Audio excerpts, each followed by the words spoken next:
오늘 여러분과 함께 말씀을 나눌 수 있는 이런 기회를 주신 하나님 앞에 또 교회 앞에 진심으로 감사를 드립니다. 오늘 제가 왜 이곳에 와야 되는지를 잘 몰랐습니다. 원래는 저희 아내가 약속을 했다고 그래요. 목동제일교회를 가기로 약속을 했는데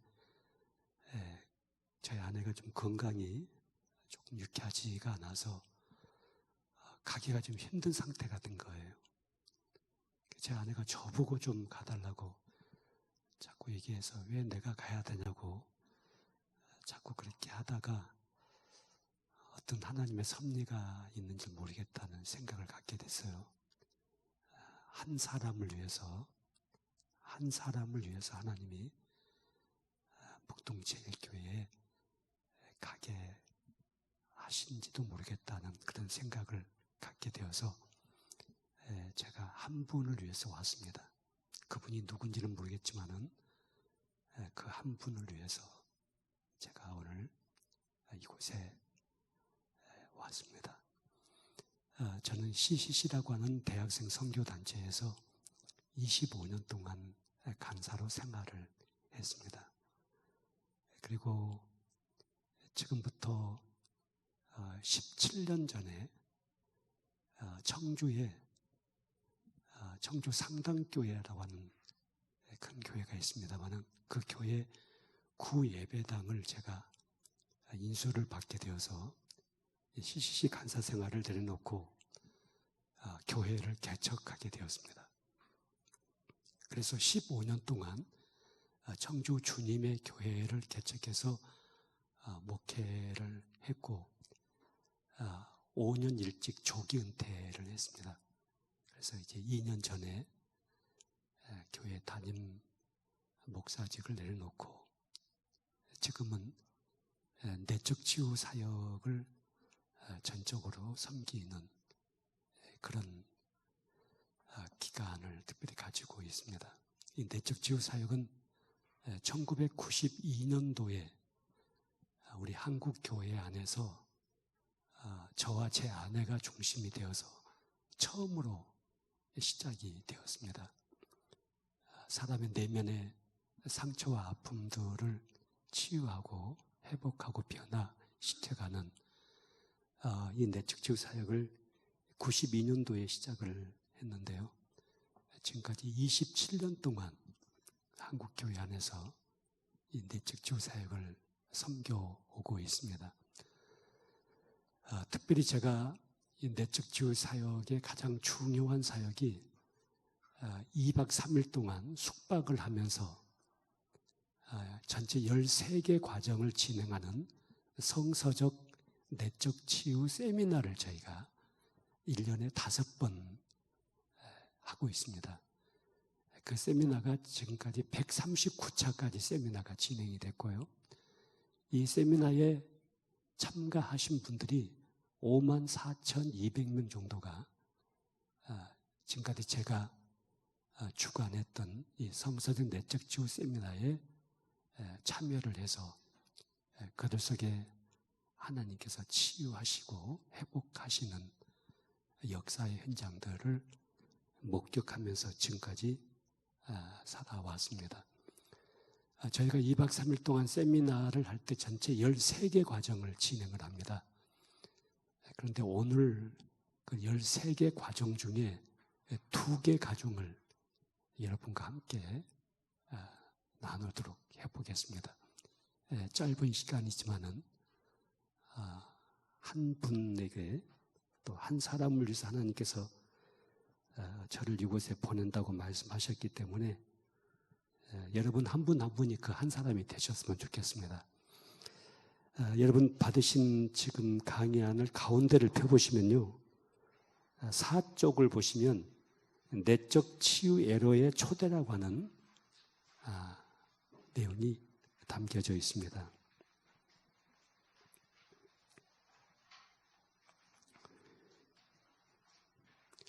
특별히 오늘 봉독해 두신 이 이사야서 61장 1절부터 3절까지의 이 내용은 이제 예수님께서 공생애를 시작하시면서 회당에서 처음 읽으셨던 두루마리 성경의 말씀입니다. 이제 예수님은 30년 동안의 사생활을 마치시고 이제 금식 기도를 40일을 하신 다음에 이제 공생애에 접어드시는데 그 공생애를 시작하시는 첫 발을 딱 내딛는 순간 무슨 말씀을 예수님께서 하셨냐면 오늘 이 이사야서 61장 1절부터 3절까지의 말씀을 회당에서 낭독을 하십니다.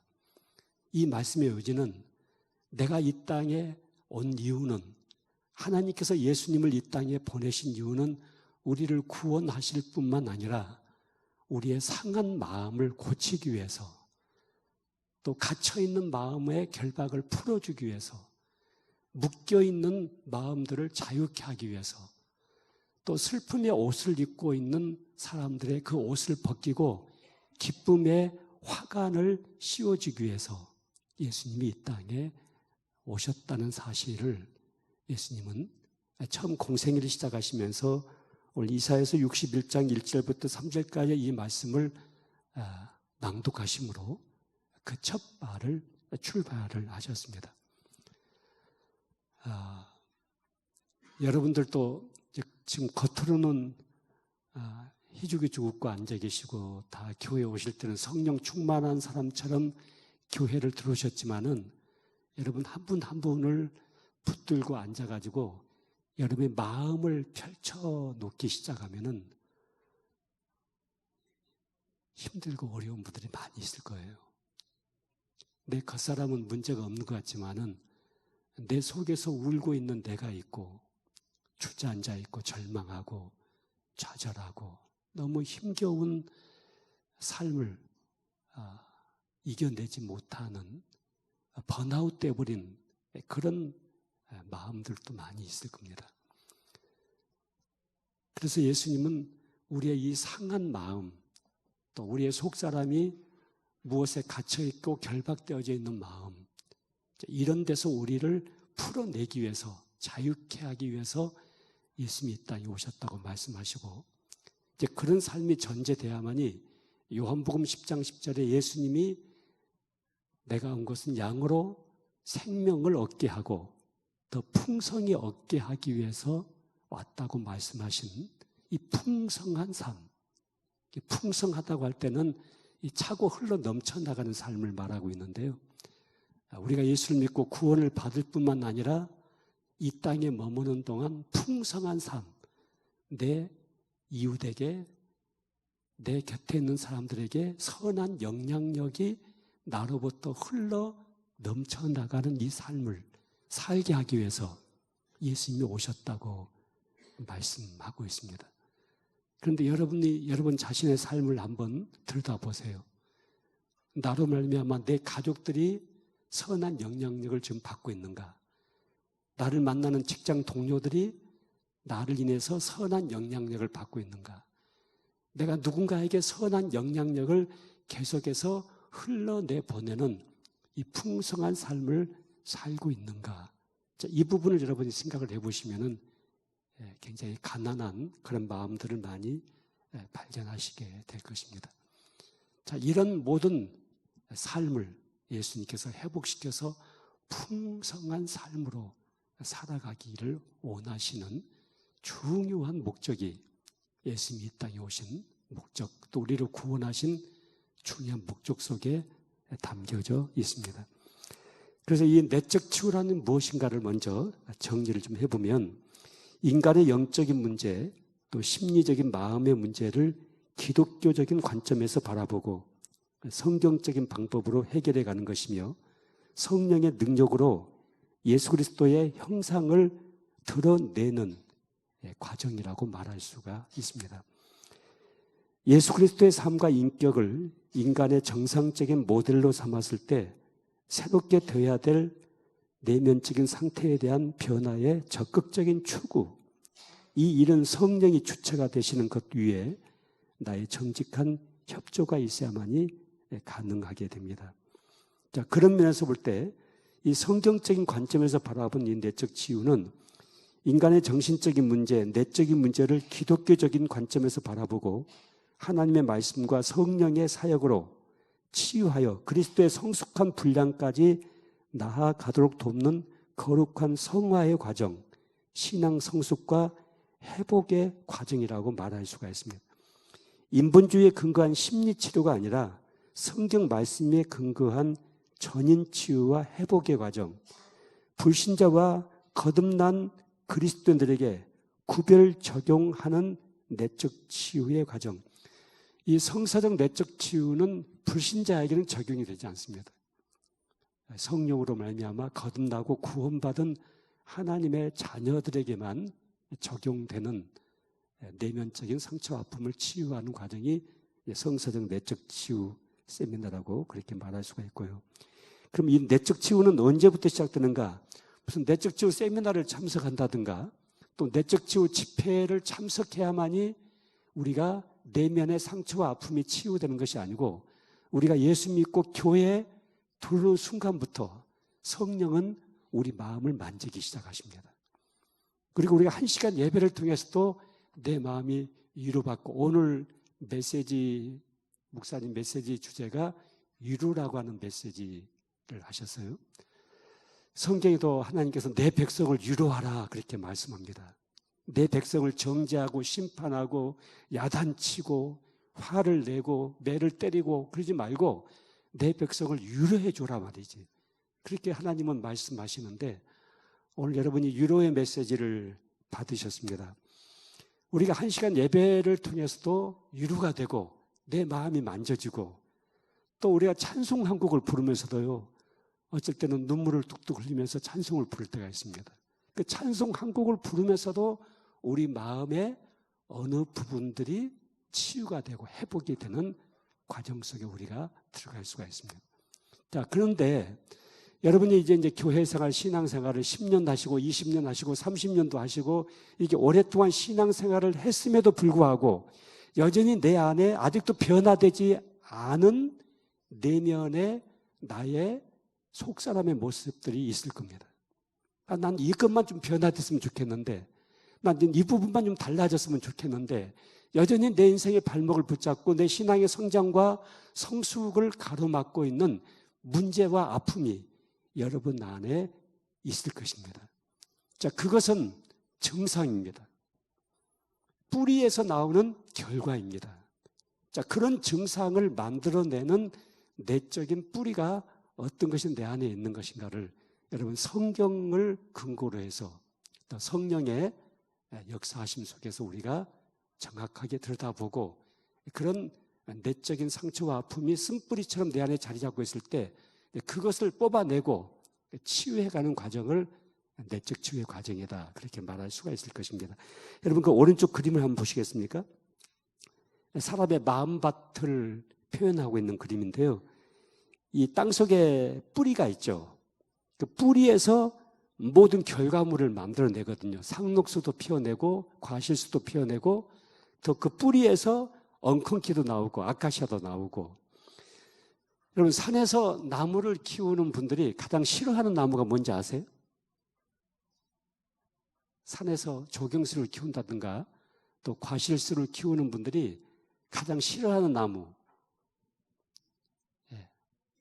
아카시아라든가 칡농쿨 이런 것들을 굉장히 싫어합니다. 왜냐하면 이 아카시아 나무가 한두 그루 나타났다면 몇 년 안 가서 그 산을 막 아카시아가 이렇게 덮어버리거든요. 워낙 번식력이 강해가지고. 또 칡농쿨도 그래요. 칡농쿨이요 하나가 1년에 30m를 뻗어나간다고. 칡농쿨 하나가.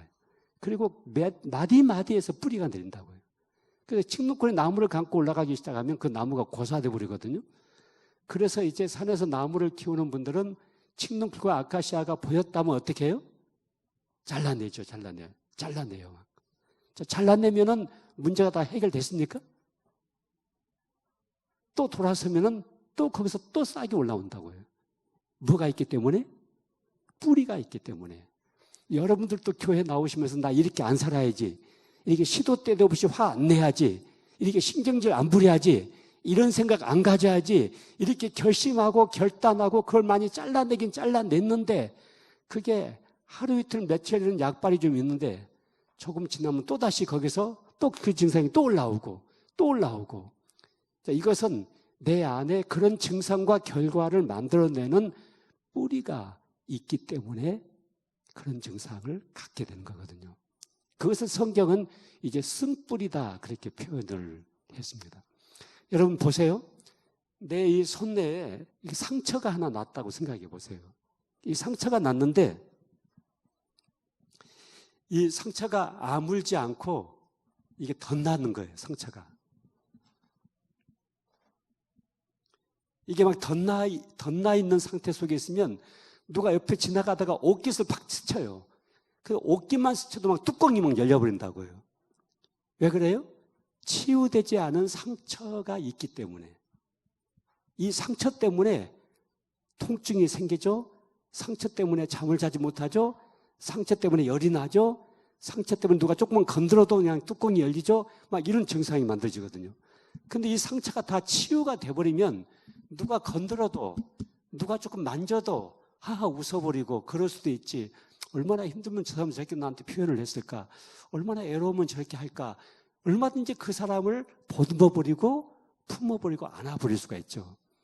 우리가 치유되지 않은 상처가 내 내면 속에, 내 속사람 속에 가지고 있을 때 그 상처로 말미암아서 우리는 여러 가지 부정적인 삶의 태도들, 여러 가지 부정적인 감정들, 여러 가지 부정적인 여러 가지 생각들, 그런 결과를 우리가 만들어내게 된다고 하는 것입니다.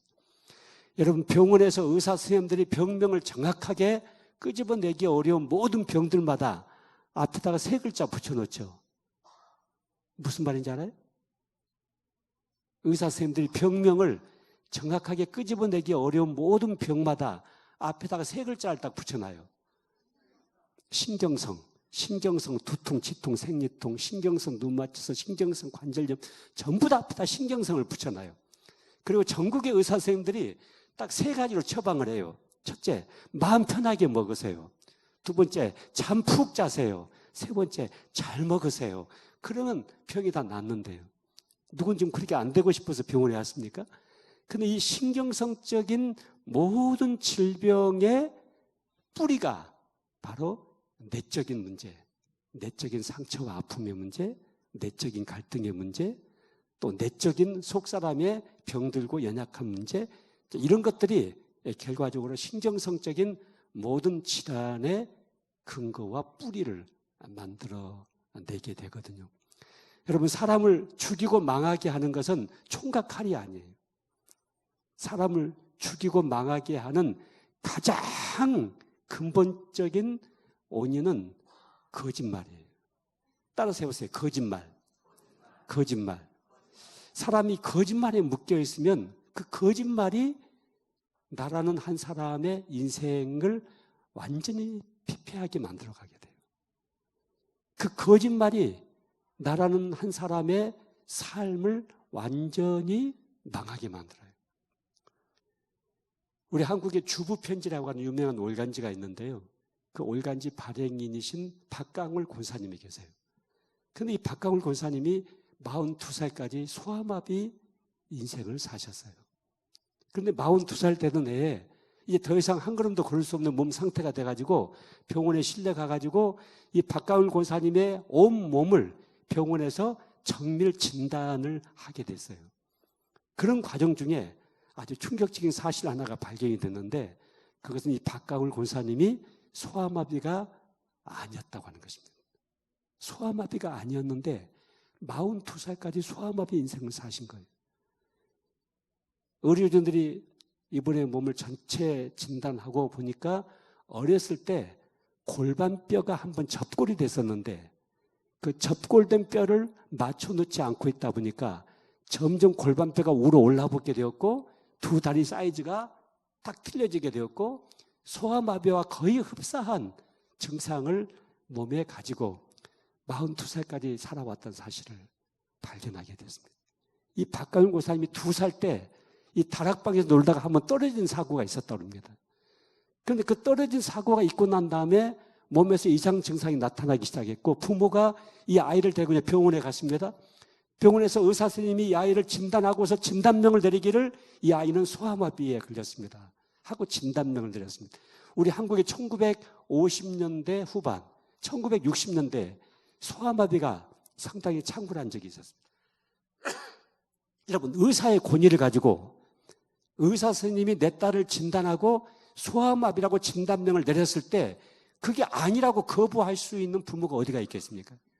아, 우리 딸이 소아마비에 걸렸구나. 이것을 운명처럼 받아들일 수밖에 없었고, 이 박강울 어린아이도 자기가 소아마비라는 이 사실을 팔자 소관을 여기고 어린 시절을 자라왔고 그 기간이 42살까지 진행이 됐다고요. 그런데 소아마비가 아니라 그 2살 때 다락방에서 떨어졌을 때 골반뼈가 접골이 됐던 거예요. 여러분, 뼈가 접골되면 어떻게 해야 됩니까? 뼈를 딱 뽑아가지고 탁 끼우면 되잖아요. 근데 의사 선생님이 그걸 정확하게 캐치를 못하고 몇 가지 증상만 보고 소아마비와 비슷한 증상을 가지고 있다 보니까 그냥 소아마비로 진단명을 내리고 말았다고요. 한 의사의 거짓말 한마디가, 오진 한마디가 한 여자의 일생을 무려 40년 동안이나 소아마비 인생으로 묶어버리고 말았다고요. 이 박강훈 고사님은 42살 때 병원에 입원을 하고 이제 대수술을 받게 됐어요. 그리고 6개월 동안 병상에서 자활치료를 했어요. 그리고 병원에서 6개월 후에 퇴원하던 날에는 키가 부르륵 커지고 말았어요. 그리고 두 다리 사이즈가 똑같아졌어요. 여러분, 어떻게 이런 일이 생길 수가 있을까요? 거짓말이에요. 거짓말에 묶여 있다 보니까 소아마비가 아니었음에도 불구하고 소아마비 인생을 40년 동안이나 살아갈 수밖에 없는 것입니다. 여러분, 지금 예수 안 믿는 사람들이요, 얼마나 큰 거짓말에 묶여 있습니까? 하나님 계시지 않는다. 천국도 없고 미래도, 내세도 없다. 지옥도 없다. 예수님이 날려서 십자가에 죽은 것은 사실이 아니다. 그건 신하고 소설 같은 이야기다. 그런 식으로 완전히 거짓말에 묶여 있잖아요. 그 사람들이 그 거짓말이 그 사람들을 어디로 끌고 갑니까? 영원한 멸망으로 끌고 갈 수밖에 없죠. 영원한 지옥으로 끌고 갈 수밖에 없죠. 자, 여러분도 어머니 태중 안에 있을 때부터 지금까지 인생을 살아오면서 수많은 권위자들을 우리가 만나게 됐어요. 많은 권위자들을 만나는 과정 속에 그들이 나에게 던진 여러 가지의 말이 내 속사람을 묶고 있어요. 결박시키고 있어요. 너는 바보다. 너는 쓸모없다. 너는 잘하는 것이 아무것도 없다. 너는 재수없는 놈이다. 너는 실패자다. 너는 밥값도 못한다. 너는 태어나지 말았으면 좋을 뻔했다.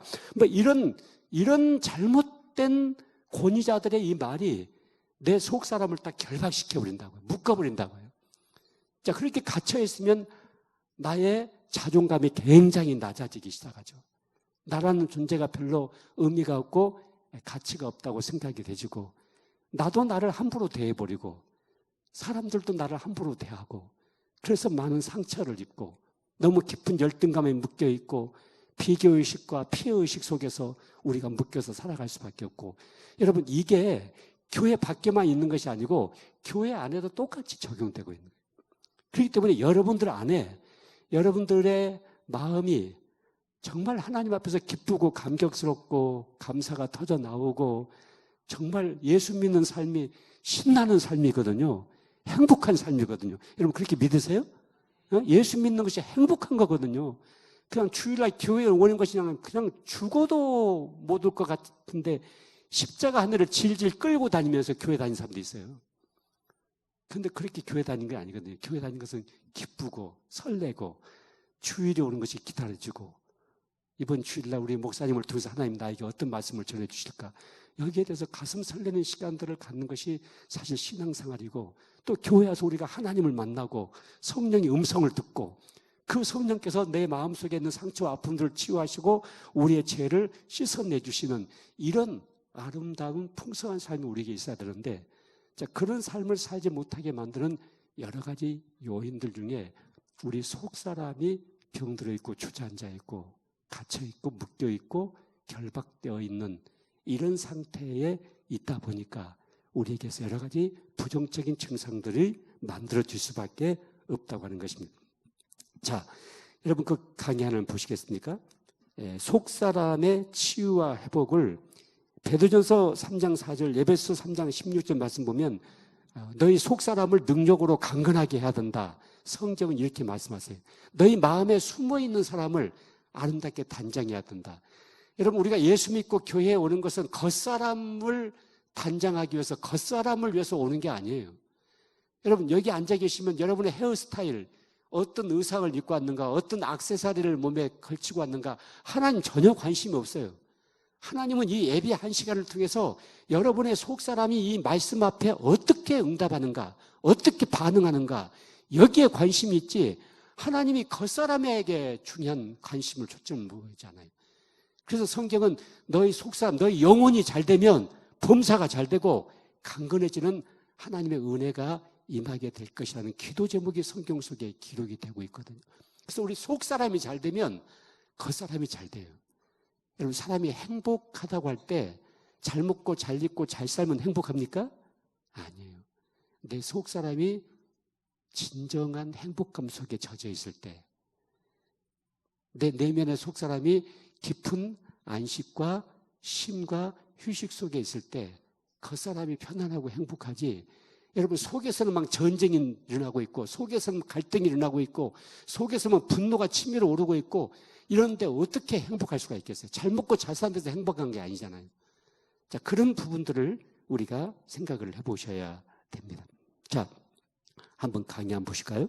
마음의 상처를 입힌 고통스러운 기억의 축적은 잘못된 성격을 형성시키고, 해결되지 않은 아픔은 또 다른 아픔을 자석처럼 끌어당겨 더욱 큰 덩어리를 만들어가게 됩니다. 그래서 얼굴은 웃고 있지만 내 속사람은 주저앉아 울고 있는 사람들이 많이 있습니다. 옆에 있는 그 그림을 봐보세요. 이 사람 나비 넥타이까지 메고, 오늘 보니까 우리 장로님들 막 나비 넥타이 메셨대요.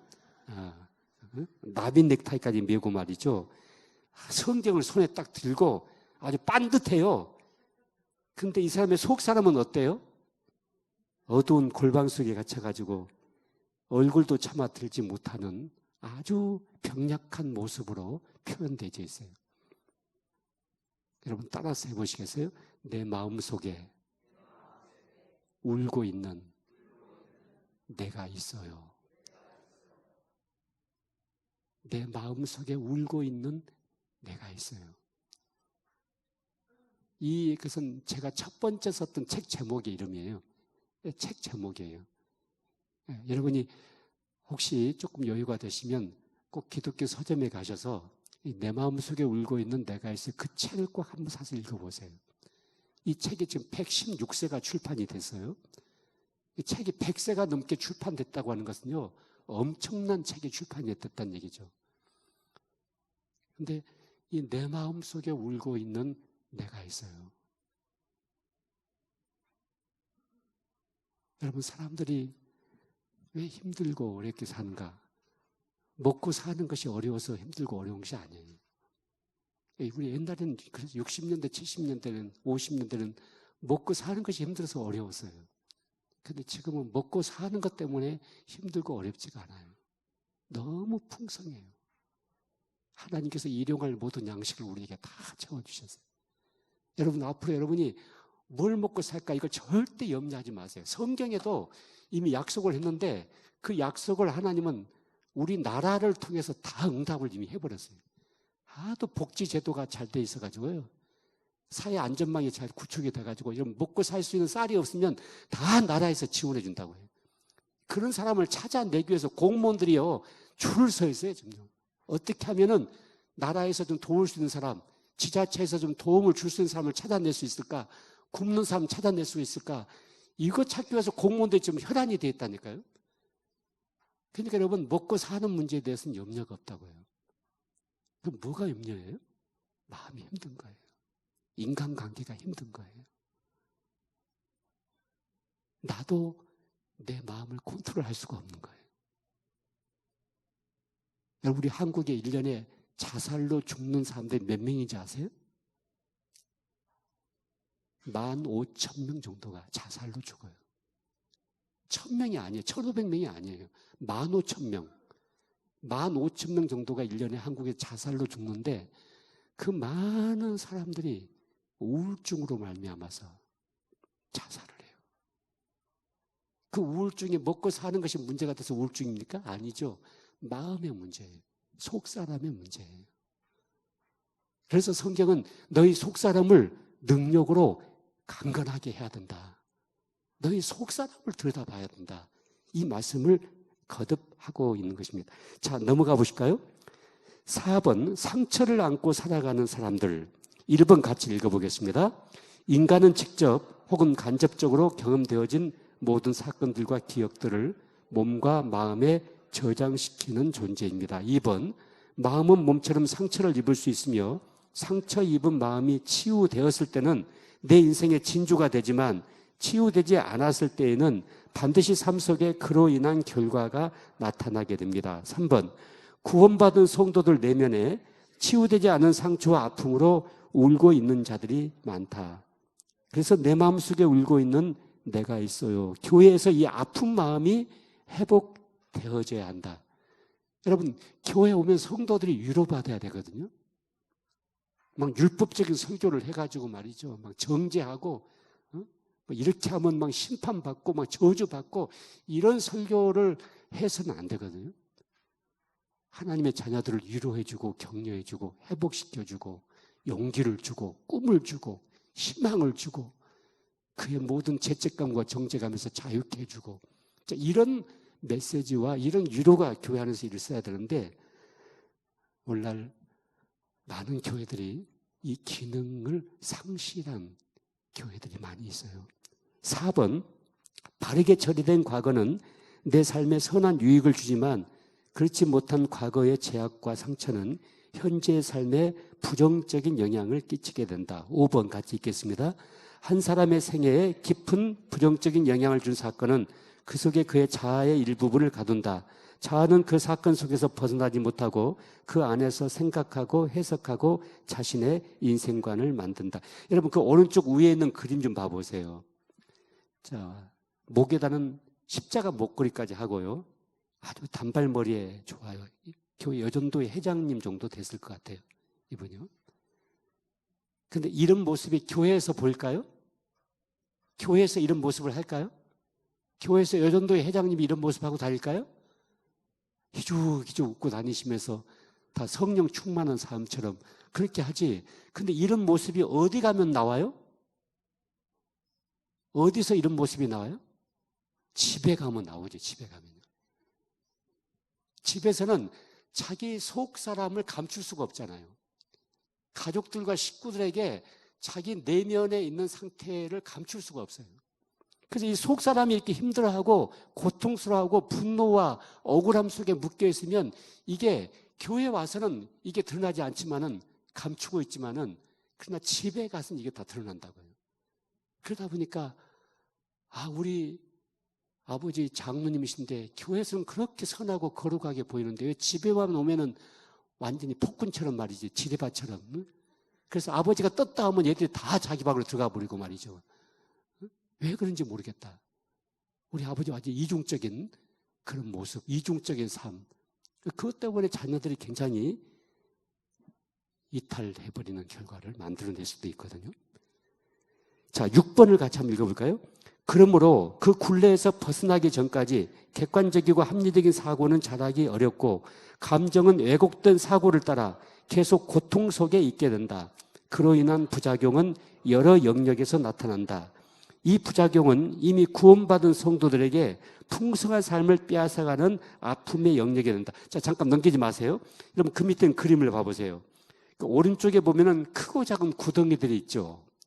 자, 왼쪽에 깊은 구덩이에 한 어린아이가 빠져 있어요. 이 어린아이가 입을 딱 벌리면서 뭐라고 지금 말을 하고 있을까요? 여러분이 한번 말을 붙여보세요.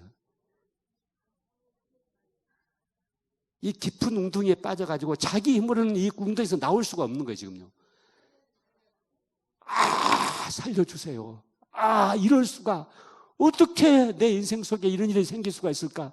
어떻게 나를 이렇게 배신할 수가 있을까? 어떻게 나를 이렇게 짓밟을 수가 있을까?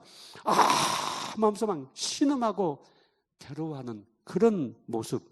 그런데 우리가 인생을 살다 보면 이렇게 크고 작은 구덩이에 빠진 것 같은 삶이 도처에 있어요. 근데 그 구덩이에 빠져서 깊은 상처와 깊은 절망과 좌절 속에 빠졌던 그 깊은 구덩이에 빠졌다가 거기서 건강하게 나왔다고 한다면은 그 구덩이가 우리 인생의 진주가 될 수가 있어요. 근데 아직도 여전히 그 구덩이에 빠져가지고 거기서 나오지 못하고 있는 내 안에 3살 먹은 어린아이도 있고요. 7살 먹은 어린아이도 있고, 나는 성인이 됐지만은 아직도 내 속에 5살 먹은 아이가 주저앉아 울고 있을 수도 있고요. 여러분, 3살 먹은 어린아이의 서러움이 건강하게 치유가 되지 않으면 70살 먹은 노인의 슬픔으로까지 이게 발전이 되거든요. 그래서 우리 인생을 살다 보면은 내 안에 3살 먹은 아이도 있을 수 있고 5살 먹은 아이도 있을 수 있고 7살 먹은 아이도 있을 수 있고, 그럼 내 힘으로 구덩이에서 나왔을 때는 아무 문제가 안 되거든요. 다 이겨낼 수가 있어요. 그런데 내 힘으로 그 구덩이에서 빠져나올 수 없는 막막한 그런 상처와 아픔들이 우리 안에 있을 때는 여전히 우리의 속사람은 거기에 가두어져 있고 결박되어 있고 거기서 많은 어둠의 증상들을 만들어낼 수밖에 없다고 하는 것입니다. 자, 넘겨보실까요? 자, 우리가 이 구덩이에 빠진 사고가 만들어내는 삶의 결과들, 증상들을 한번 볼까요? 악한 재성과 태도, 영적 삶의 심한 굴곡 현상, 중독적인 부정적인 증상들, 대인관계 어려움, 자존감의 결여, 심한 열등의식, 무감각한 감정 상태, 냉소적인 태도, 우울증, 오남 맺힌 마음, 강박적인 사고방식, 집착과 중독적인 성향, 부정적인 말과 태도, 지속적 분노나 지속적 근심, 풀지 못하는 감정 상태, 쇼맨십과 같은 삶의 태도. 자, 이런 모든 부정적인 증상들이 바로 깊은 구덩이에 빠져버린 것 같은 상처와 아픔에서 우리가 건강하게 치유되지 않을 때 우리의 삶에 나타나는 하나의 증상들이라는 사실입니다. 자, 그런데 우리가 바르지 못한 사고방식이 있어요. 예수 믿고 거듭나면 지나간 모든 것들은 현재의 삶에 아무런 영향을 주지 않을 것이라는 생각. 두 번째, 정서적인 장벽과 성격의 이상들은 교회만 열심히 다니면 자연히 해결될 것이라는 생각. 세 번째, 구원받은 성도들에게는 지나간 삶의 모든 상처와 아픔이 아무 상관이 없다는 생각. 이것은 매우 잘못된 어리석고 무지한 생각이죠. 여러분, 우리가 예수 믿고 구원받고 교회에 들어오면 딱 성자가 됐습니까? 다 성녀가 됐습니까? 아니죠. 구원은 받았지만은 이제 교회 안에서 우리가 치유가 되고 회복이 되고 성화가 되는 우리의 삶의 태도가 이제 바꿔져가는 그런 과정 속에 우리가 들어온 것이지, 예수 믿고 구원받았다고 해서 그날로 다 성자가 되어버리고 성화가 되어버리고 다시는 죄를 짓지 않고 과거의 모든 상처와 아픔이 그냥 백지처럼 싹 없어져 버리고 그렇습니까?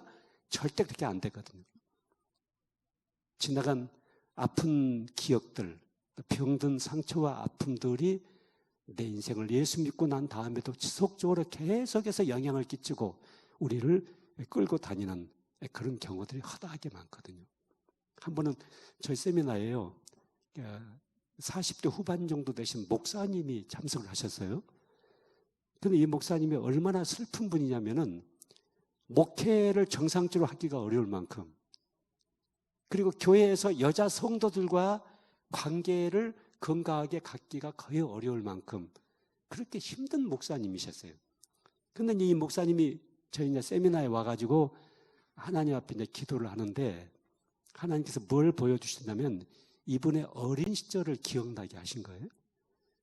그런데 아직 초등학교 들어가기 전에 이 목사님 밑에 여동생이 한 명이 있었다고 합니다. 그 어린 두 남매를 놔두고 엄마가 집을 나가버린 거예요.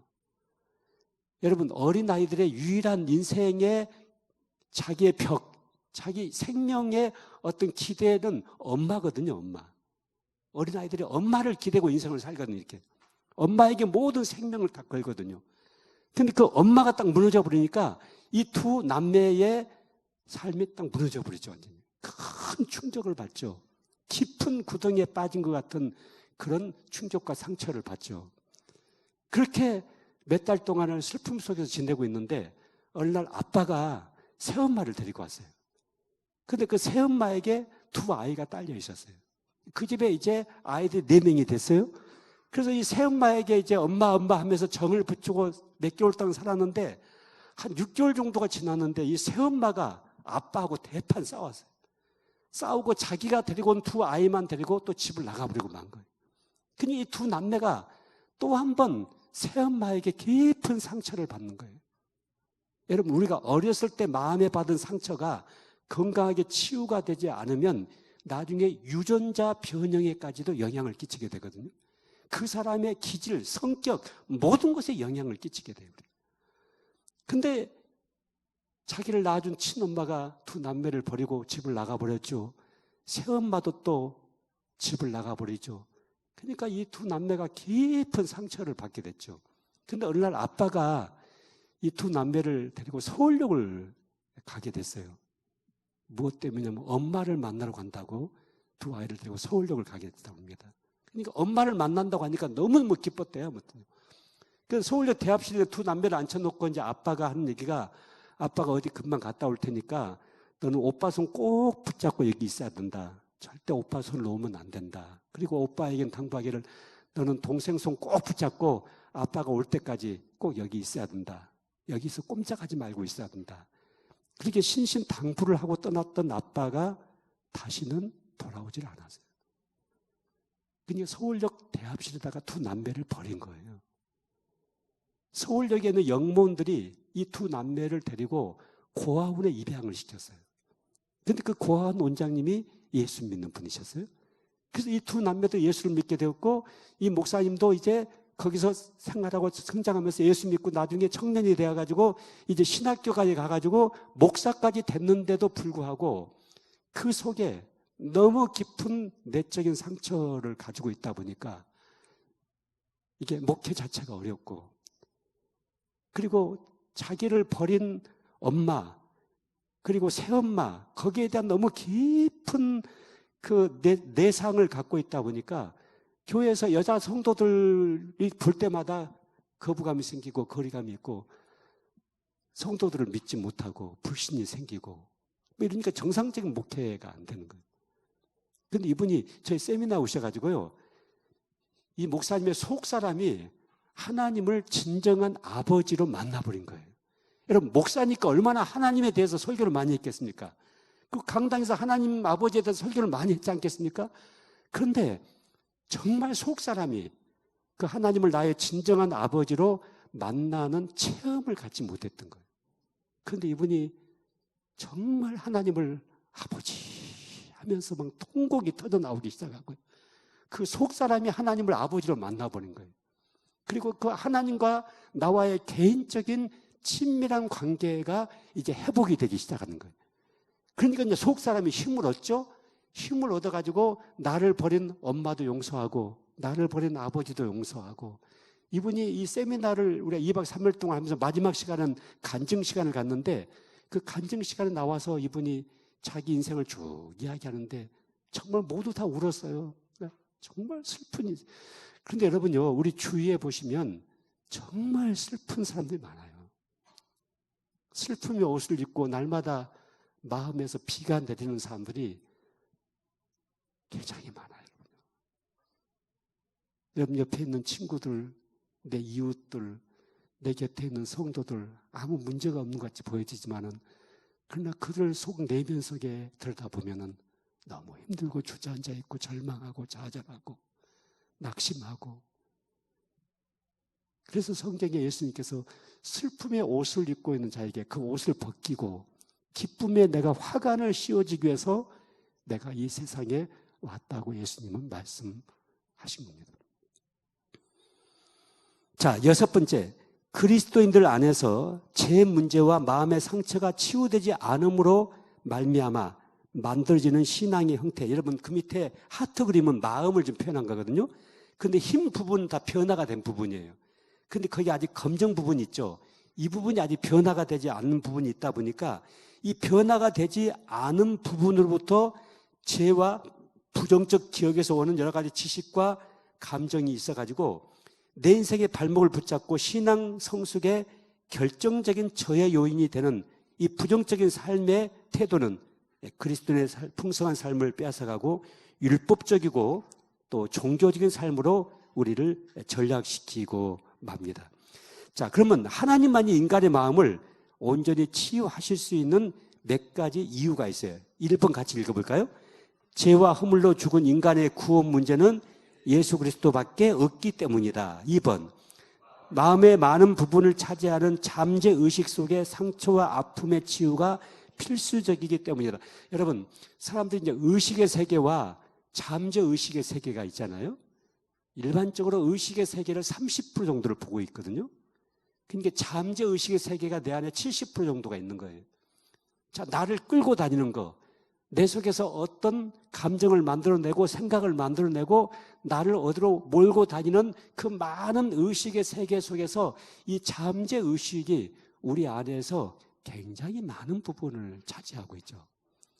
근데 그 잠재의식을 내가 들여다볼 수가 없거든요.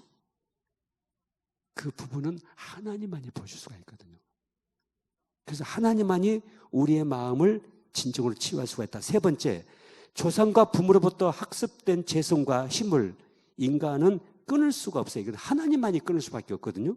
네 번째, 마음에 숨어있는 잠재의식과 의식 속의 문제를 여러 가지 인간적인 방법으로 추론하고 진단을 내렸을지라도 가장 중요한 것은 실제적인 치료가 중요해요. 여러분, 정신과에 가보시면요, 여러분, 정신과 가는 거 굉장히 부끄러운 일 아니고 그거 두려운 일 아니에요.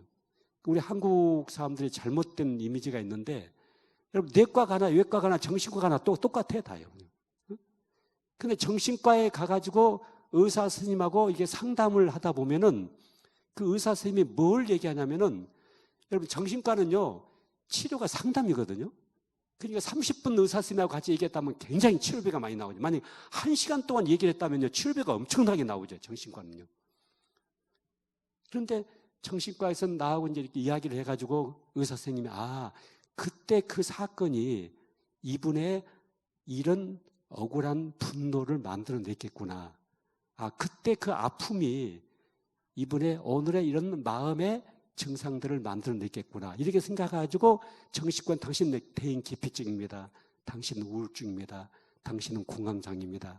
당신은 노이로제입니다. 당신은 요즘도 공황장애가요, 여러 가지가 형태가 또 있어요. 이렇게 우리가 이제 정신과에서 진단을 내리거든요. 근데 그 진단이 중요한 것이 아니고 치유가 중요하잖아요. 치유가요. 여러분, 나를 만든 분이 누구예요? 하나님이 나를 만드셨잖아요. 그렇기 때문에 하나님이 나를 정확하게 아시고 정확하게 분석하시고 하나님이 나를 정확하게 치유할 수 있는 유일한 손길이 하나님에게 있다는 사실을 여러분 생각을 하셔야 됩니다. 자, 그 다음에 한번 보실까요?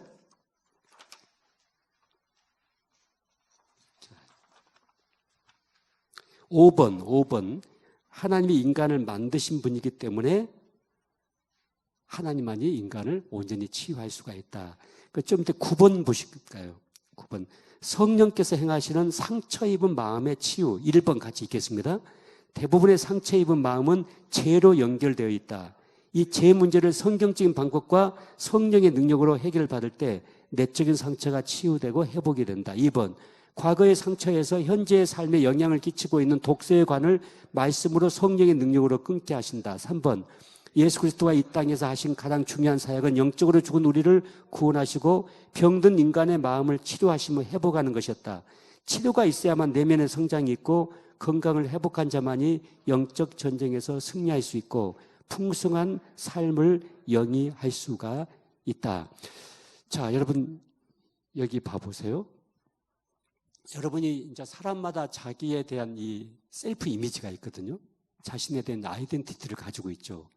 내가 누군가, 또 내가 어떤 가치가 있는가, 내 존재가 어떤 의미가 있는가. 거기에 따라서 그 사람의 이제 자존감이 달라지거든요. 자존감이 건강하고 높으면 높을수록 삶이 굉장히 행복해지죠. 그리고 인간관계도 굉장히 건강해지죠. 그리고 나와의 관계도 굉장히 자유로워지고 또 교회 와서 신앙생활을 하는 삶 속에서도 굉장히 풍성한 삶을 살아갈 수가 있어요. 근데 이 자존감이 낮으면 낮을수록 나와 나와의 관계가 굉장한 불화관계에 들어갈 수밖에 없고, 나도 나를 용납하지 못하고 나도 나를 용서하지 못하고 자학하고 미워하고 거부하고 이런 증상을 만들어내게 되고요. 또 자존감이 낮으면 대인관계가 굉장히 힘들어져요. 상대방이 조금만 나에게 곤면을 한마디 해도 나를 공격하는 것처럼 느껴져가지고 그 사람과 원수관계가 되어버린다고요. 결투를 하게 된다고요. 자존감이 낮으면 낮을수록 자꾸 사람들과 비교의식이 강해지고요. 비교의식이 강해지면은 피해의식이 강해지거든요. 이 피해의식에 묶이게 되면 공격적인 성향으로 바뀐다든가 아니면 깊은 우울증의 증상으로 빠진다든가 이렇게 또 돼버리거든요. 교회 안에서도 역시 마찬가지예요. 저희 교회도요, 어떤 권사님은 절대 2부 예배를 안 와. 이 권사님은 1부 예배만 와요. 권사님은 2부 예배를 안 하니까 꼴보기 싫은 안무개가 있어가지고 절대 나 2부 예배 안 간다. 교회 안에도 그래요. 서로 갈등들이 있어요. 근데 여러분, 내가 나 자신을 이렇게 들여다볼 때 어떻게 보셔야 되냐면요. 자, 여기 얼마짜리예요? 이거 만져보셨죠, 다? 네, 5만 원짜리. 자, 이게 이렇게 있을 때는 5만 원 가치가 있잖아요. 이렇게 5만 원 가치가 있죠. 근데 이게 이렇게 구겨져 있어도 이건 여전히 5만 원 가치가 있는 거죠. 그렇죠. 이게 말이죠. 막 발로 밟혀가지고 막 더럽혀져 있어도 이건 여전히 5만 원 가치가 있는 거죠. 이게 좀 찢어져 있어도 이건 여전히 5만 원 가치가 있는 것이죠. 여러분 자신을 생각할 때 나는 과거가 있는 사람이다. 난 누군가에게 짓밟힌 인생이었다. 난 누군가에게 더럽혀진 인생이었다. 내 인생은 찢겨진 인생이다. 나는 실패자다. 나는 과거에 죄가 있었다. 나는 하나님 앞에 온전히 설 수 없는 그런 악인이었다. 자, 이렇다 할지라도 하나님이 나를 보실 때는 내 존재의 가치가 하나도 바뀌어지지 않았어요. 하나님이 나를 이처럼 사랑하사 독생자를 주셨으니, 자, 예수 그리스도를 나를 위하여 십자가에 내어주실 만큼 하나님은 내 존재의 가치를 그렇게 소중하게 여기고 계신다고요. 온 우주에 나 하나밖에 없는 것처럼 하나님은 그렇게 나를 사랑하고 계신다고요. 그래서 여러분이 성경을 통해서 나를 봐야 돼요. 하나님의 눈을 통해서 나를 봐야 되고 십자가를 통해서 나를 봐야만이 거기 진짜 내가 있는 거예요. 그런데 많은 사람들은 지나간 과거, 나의 삶의 현재의 물질적인 가치관, 또 주위에서 나에 대해서 뭐라고 말하는가, 가방끈이 얼마나 긴가 짧은가, 몇 평짜리 아파트 사는가, 어떤 차를 타고 다니는가, 이거 가지고 자꾸 자기를 평가를 하려고 하는데 하나님이 보실 때는 전혀 그렇게 평가하지 않으시고, 하나님은 예수 그리스도를 나를 위하여 십자가에 내어줄 만큼 우리 한 사람을 그렇게 존귀하게 여기시고, 마태복음 16장 말씀해 보시면 온 천하를 주고도 한 사람의 목숨을 바꿀 수가 없다고 말씀하신 이 하나님께서 여러분 한 사람 한 사람을 구원해내기 위하여 하나님이 인간의 몸을 입고 이 땅에 오셔서 나를 대신해서 십자가에 죽어 가신 사건이 기독교의 복음의 핵심 사건 아닙니까?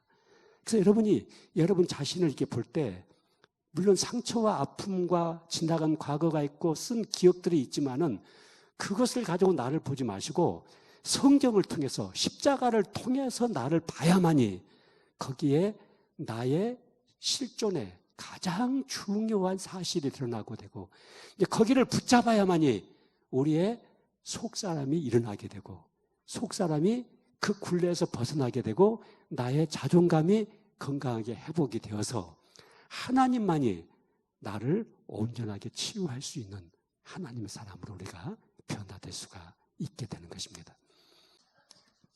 여러분 가지신 강의한 제일 앞쪽에 쓴뿌리와 용서라고 하는 주제를 한번 봐주시죠.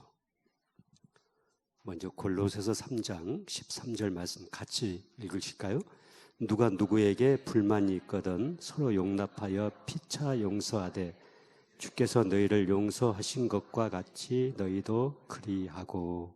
자, 히브리서 12장 14절과 15절 말씀을 같이 한번 보겠습니다. 신약 성경 히브리서 12장 말씀 다 같이 한번 펴봐 주세요. 367쪽에 있는데요. 히브리서 12장 14절과 15절 같이 한 목소리로 봉독하겠습니다. 모든 사람과 더불어 화평함과 거룩함을 따르라. 이것이 없이는 아무도 주를 보지 못하리라. 너희는 하나님의 은혜에 이르지 못하는 자가 없도록 하고 또 쓴뿌리가 나서 괴롭게 하여 많은 사람이 이로 말미암아 더럽게 되지 않게 하며. 제가 한번 기도하겠습니다. 하나님 아버지, 이 시간에 쓴뿌리와 용서라는 과정을 우리 개인 속에 적용하기 위하여 이 시간을 진행하도록 하겠습니다. 성령께서 우리 속사람을 풀어주시고 자유케 하시고 모든 결박에서 끊어주시고 내 속사람을 능력으로 강건하게 회복시켜 주시기를 원합니다.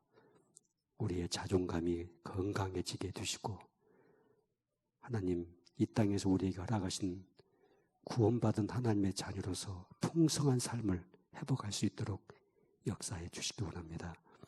예수 그리스도 이름으로 기도합니다. 아멘.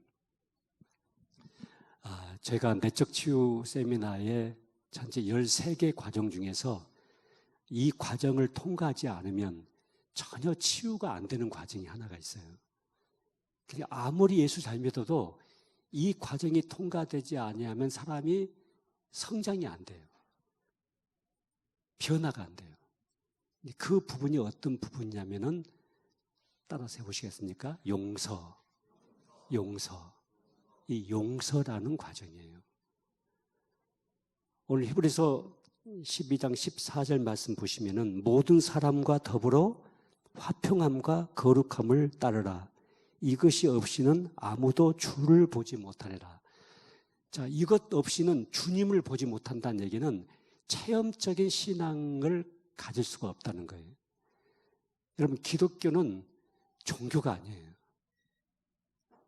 사람들이 사회학적인 입장에서 종교로 포함시켜서 종교지, 성경은 한 번도 기독교를 종교라고 말해본 적이 없어요. 예수님은 내가 길이요 진리요 생명이다 이렇게 말씀하셨어요. 자, 우리가 인간관계 속에서 서로 갈등과 불화와 오남 맺힌 감정과 미움과 이런 부분이 있을 때 우리가 성령님을 체험할 수가 없어요. 하나님의 은혜를 체험하기가 어려워요. 체험적인 신앙을 갖기가 어려운 거예요. 기독교는 체험의 종교예요. 먹고 마시고 하나가 되고 주님 안에 내가 있고 내 안에 주님이 계시고 이렇게 체험이 돼야 되는데 사람이 체험이 없다 보니까요 여전히 율법적인 신앙에 종교적인 것에 머물러 있을 수밖에 없어요. 그래서 교회를 10년 20년 나와도 이 체험이 없는 사람은요 굉장히 미성숙해요. 그런데 교회 나온 지 얼마 안 됐는데도 성령을 체험하죠. 기도의 응답을 체험하죠. 말씀을 체험하죠. 예배 때마다 은혜를 체험하죠. 이렇게 체험적인 신앙을 갖게 되면요 이 사람의 속사람이 쑥쑥쑥쑥 성장을 한다고요. 그런데 우리의 이 체험적인 신앙을 가로막는 가장 결정적인 요인이 뭐냐면 인간 관계의 단절이에요. 여러분, 한바탕 부부싸움 하고 나시면 교회 오고 싶으세요? 뭐 부부싸움 안 해보신 분은 잘 모르시죠? 누가하고 한바탕 말다툼하고 딱 돌아왔으면 금방 전도하고 싶어요? 싶어집니까? 안 돼요. 여러분, 인간관계의 상처와 아픔은 반드시 영적인 삶에 직접 영향을 끼치게 돼 있어요. 그래서 정말 우리가 1시간 예배를 통해서 은혜를 받아야 되거든요.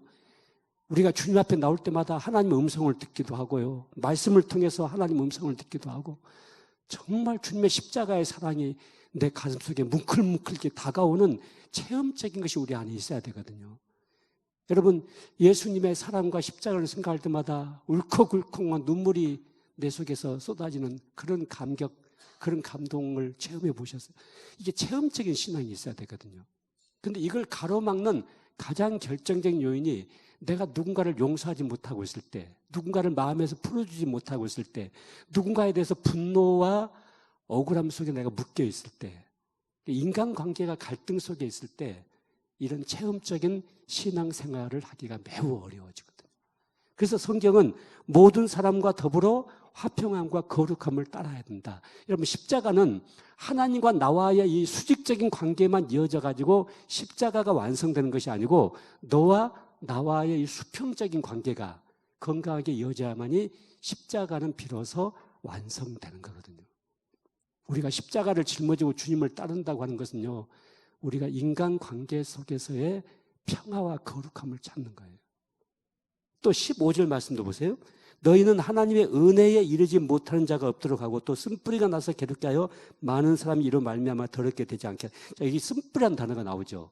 우리가 앞에서 이제 같이 말씀을 나눴습니다만은 이 쓴뿌리에서 모든 쓴 독의 증상을 만들어내거든요. 근데 그 쓴뿌리가 우리 안에 있으면은 우리가 은혜를 받을 수가 없어요. 여러분, 교회를 나와서요, 은혜를 받아야 되거든요. 예배 시간에 은혜를 받아야만이 신앙생활에 힘이 나고 속사람이 힘이 나고 주일날 교회 와서 은혜를 받아야만이 세상에 나가서 승리하는 삶을 살 수가 있는데 빛이 되고 소금이 될 수가 있는데 이 교회에 나왔는데 은혜를 받지 못한다. 은혜가 되지 않는다. 이건 굉장히 영적으로 아주 침체된 삶을 살아갈 수밖에 없거든요. 그런데 이 은혜를 받지 못하도록 막는 가장 결정적인 요인이 쓴뿌리라고 그러는데 이 쓴뿌리에는 두 가지 의미가 있어요. 첫째는 우리가 해결하지 못하고 있는 죄 문제, 우리가 오래된 어떤 죄를 가지고 있다거나 이 죄가 우리 안에서 습관화가 되어 있는 죄가 있을 수가 있어요. 여러분도 한번 저를 자신을 한번 깊이 들여다보실 필요가 있어요. 나 안에 오랫동안 내 안에 습관된 학습된 죄가 어떤 죄가 있는가. 그 죄가 우리 안에 자리 잡고 있으면 절대로 우리가 하나님의 은혜 가운데 나가기가 어려워요. 여러분, 죄책감과 정죄감에 묶여 있는 것은 사람의 정신적인 에너지를 가장 소모하는 주된 요인이 돼요. 그래서 이 죄책감과 정죄감 속에 딱 묶여 있고 이 죄 문제에서 해결되지 않으면 우리가 은혜롭고 정상적인 그리스도인의 삶을 사는 것은 거의 불가능한 거예요. 그럼 이 죄 문제를 어떻게 해야 돼요? 예수님의 십자가의 보혈로 죄 문제를 계속해서 씻어내야 되는 거예요. 자, 요한일서 1장 9절에 우리가 우리 죄를 자백하면 저는 미쁘시고 의로우사 우리 죄를 사하시며 모든 불의에서 우리를 깨끗게 하신다고 약속해 주셨어요. 오라 우리가 서로 변론하자. 너희 죄가 주홍같이 붉을지라도 눈과 같이 희어질 것이요 진눈같이 붉을지라도 흰 양털처럼 깨끗하게 될 것이라고 우리에게 약속하셨잖아요. 이 죄 문제를 예수님의 십자가의 보혈로 씻어내는 거룩한 회개 작업이 우리 안에 있어야 되거든요. 여러분, 깨끗한 집이 있고 더러운 집이 있죠. 깨끗한 집은 집이 깨끗하고 더러운 집은 집이 더럽죠. 자, 그러면 깨끗한 집에는 쓰레기가 없고 더러운 집에만 쓰레기가 있을까요? 아니에요. 깨끗한 집에도 쓰레기가 있어요. 더러운 집에도 쓰레기가 있어요. 근데 이 쓰레기를 어떻게 처리를 했냐면 깨끗한 집에는 쓰레기를 쓰레기통 속에다 집어넣어놨고 더러운 집에는 쓰레기를 널려놨어요. 자, 똑같이 쓰레기를 가지고 있는데 쓰레기를 어떻게 처리했느냐에 따라서 깨끗한 집이 될 수 있고 더러운 집이 될 수 있는 것처럼 모든 사람이 죄를 범했어요. 의인은 없느니 하나도 없어요. 우리가 죄 가운데 빠지지 않은 사람 아무도 없어요. 그런데 이 죄 문제를 순간순간 예수 그리스도의 십자가의 보혈로 씻어내고 이 죄를 예수님 앞에 들고 나와서 회개하고 자백하면은 저는 미쁘시고 의로우사 우리 죄를 사하시며 모든 불의에서 우리를 깨끗게 하신다고 약속하셨어요. 여러분. 이 말씀을 붙잡고 우리가 순간순간 죄를 자백하고 하나님 용서와 사랑을 들이마시는 이 작업이 우리 안에 일어나야 되거든요. 여러분, 저는 여름에 해수욕장 안 가요. 우리 여기 청년들도 많이 나와 있네요. 이 주일날 오후 예배 이렇게 청년들이 나오는 교회가 없는데, 이상한 청년들이 와 있네, 지금. 예. 예. 정말 여러분들 복 받은 거예요. 예. 주일날 이게 오후 예배, 청년들이 교회에 와서 예배를 드리고 있다고 하는 것은요, 굉장한 중요한 사건이에요. 예. 저는 절대 여름에 해수욕장 안 간다고요. 왜 안 가냐면 눈을 어디다 둘러야 될지 모르겠어요. 해수욕장 가면요. 이 젊은 아가씨들이 말이죠, 손바닥만한 천 조각 하나를 몸에 걸치고 막 해변가를 막 핥아고 다니는데 나 눈을 어디다 둬야 될지 모르겠어요. 그래서 절대 해수욕장 안 가요. 제가 시험밖에 안 돼요. 시험 안 받으려고 해수욕장 안 간다고요. 근데 가끔 가다가 이제 TV 같은 데 보면 막 해수욕장 풍경들이 막 나오잖아요. 막, 응? 막 비키니 입고 막 해변가를 활보하고 다니고 막 그런 모습을 볼 때 내가 생각을 해봐요. 저 젊은 아가씨 몸에서 저 손바닥만한 천 조각 하나를 띄워버리면 어떻게 될까? 저렇게 행복할까? 저렇게 자유로울까? 저렇게 해변가를 활보하고 다닐 수가 있을까? 여러분, 그 작은 손바닥만한 천 조각 하나를 내 몸에 걸치고 있다는 그 자체가 사람을 그렇게 자유롭게 만들잖아요. 그렇게 행복하게 만들잖아요. 그렇게 기쁘게 만들잖아요. 자, 손바닥만한 천 조각 하나가 사람을 그렇게 자유롭고 행복하게 만들 수 있다면 예수 그리스도의 십자가의 보혈은 의의 세마포 옷이라고 성경은 말씀하셨어요. 예수님의 십자가의 보혈의 옷을 입고 있으면 우리의 모든 수치가 다 가려져 버리고 우리의 모든 허물이 깨끗하게 씻어져 버리는 거예요. 그래서 여러분, 이 죄 문제를 순간순간 하나님 말씀을 붙잡고 자백하고 하나님의 사랑과 용서를 들이마시는 이 영혼의 호흡 운동을 이것을 자주 해야 돼요.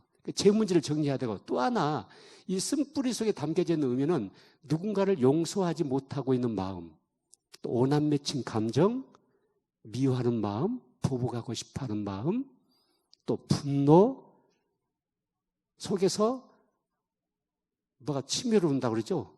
응? 뭐가 치밀어 올라와요? 예, 예. 속에서 뭐 치밀어 오르는 분노들이 있잖아요.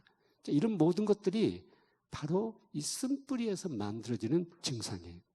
자, 내가 누구를 용서하지 못하고 있는가? 그러면 몇 가지 증상들을 체크해 보면 알아요. 아, 내가 이런 증상을 가지고 있다면은 내 안에 아직도 누구를 용서하지 못하고 있는 마음이 있다는 사실들을 생각해 보셔야 되는데, 여러분 거기 교재 한번 보실까요? 내가 누군가를 용서하지 못하는 쓴뿌리가 내 안에 있는지 점검해 보라. 그 10가지 증상을 적어 놨는데요. 첫째, 사람에게 관심이나 기대가 없는 성향. 두 번째, 같이 읽으실까요? 사람들을 만나는 것이 편하지 않고 극히 조심하며 상대를 믿지 못하는 성향.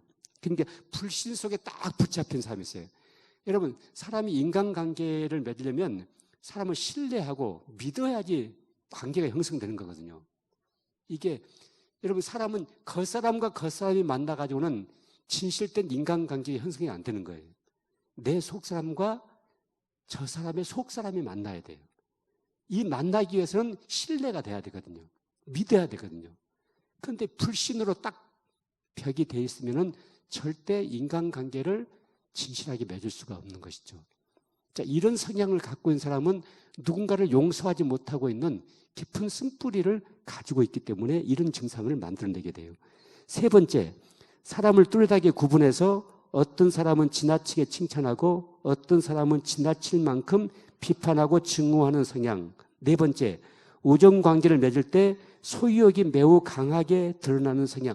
너는 내 친구만 돼야지 다른 사람의 친구가 되는 것을 눈 뜨고 못 보는 사람이 있어요. 혹시 여러분 주위에 그런 친구 있어요? 너는 내 친구만 해야지 네가 다른 사람 친구 된 것은 난 도저히 용납 못한다. 그런 사람들이 있어요. 이 사람은 과거에 우정관계 속에서 배신을 당했다든가 너무 깊은 상처를 입다 보니까 이게 쓴뿌리가 돼가지고 이제 자기가 더 이상 상처를 받고 싶지 않거든요. 그러니까 이 친구가 내 친구만 돼야 돼. 이게 건강하게 나중에 치유가 안 되면요, 의부증과 의처증으로 이게 발전이 된다고. 여러분, 의부증이 굉장히 무서운 병입니다. 제가 아는 어떤 할머니인데요. 할머니가 75살이 넘었어요. 할아버지가 80이 넘었어요. 그런데 할머니가 계속 할아버지를 쫓아다녀요. 여러분, 80이 넘은 할아버지가 어디 갔으면 무슨 짓 하고 다니겠습니까, 지금요? 응? 그런데 이 할머니가요, 계속 할아버지를 쫓아다니면서요, 조금이라도 여자에게 눈길만 줬다면 난리가 나는 거야. 응? 여러분, 이 의부증, 의처증도 굉장히 무서운 병이죠. 의처증은요, 자기 부인에게 모든 것을 다 해줘요. 근데 한 가지, 집 밖에는 나가지 못하게 하는 거예요. 딱 막아오는 거예요. 절대로 다른 남자와 눈길을 마주치지 못하도록. 이게 이제 무서운 의처증이거든요. 이게 또 하나의 증상이에요. 이것도 뿌리에서 만들어지는 거예요.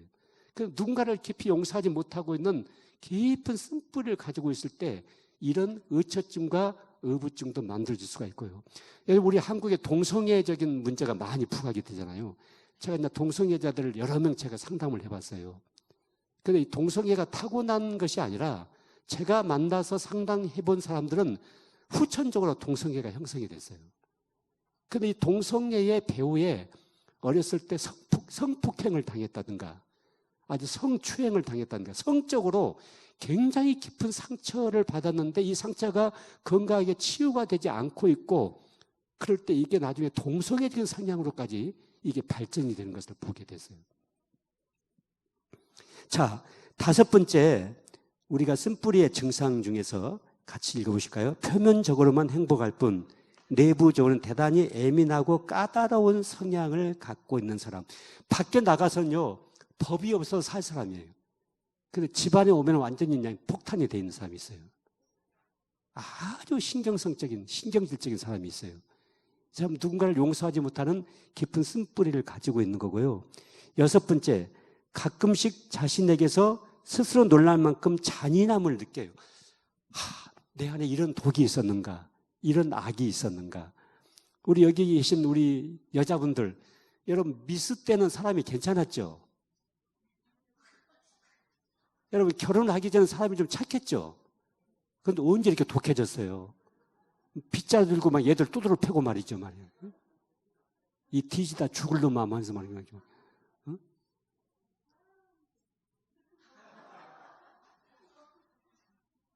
여러분 우리가 가끔 가다가 내 안에 나도 깜짝깜짝 놀랄 만큼 내 안에 이런 악이 있었는가?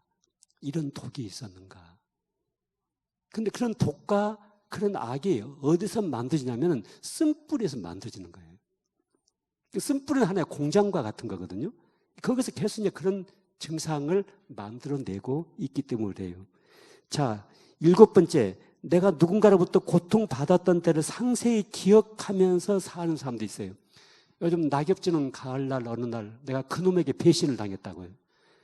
낙엽이 떨어지는 가을만 되면 그놈이 막 생각이 나가지고요. 속에서 뭐가 불끈불끈 치밀어 오르고 주먹이 불끈불끈 쥐어지면서 네 놈이 잘 되니까 내가 잘 되니까 두고 보자.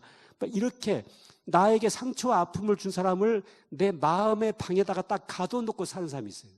늘 그 생각에 내 생각이 탯줄로 연결되는 사람이 있어요. 이 사람은 정말 용서하지 못하는 깊은 쓴뿌리를 가지고 있는 거예요. 너무 깊은 병을 가지고 있는 거죠. 자, 8번째, 신경성 유장장애나 불면증, 피부 질환 등을 가지고 있는 성향.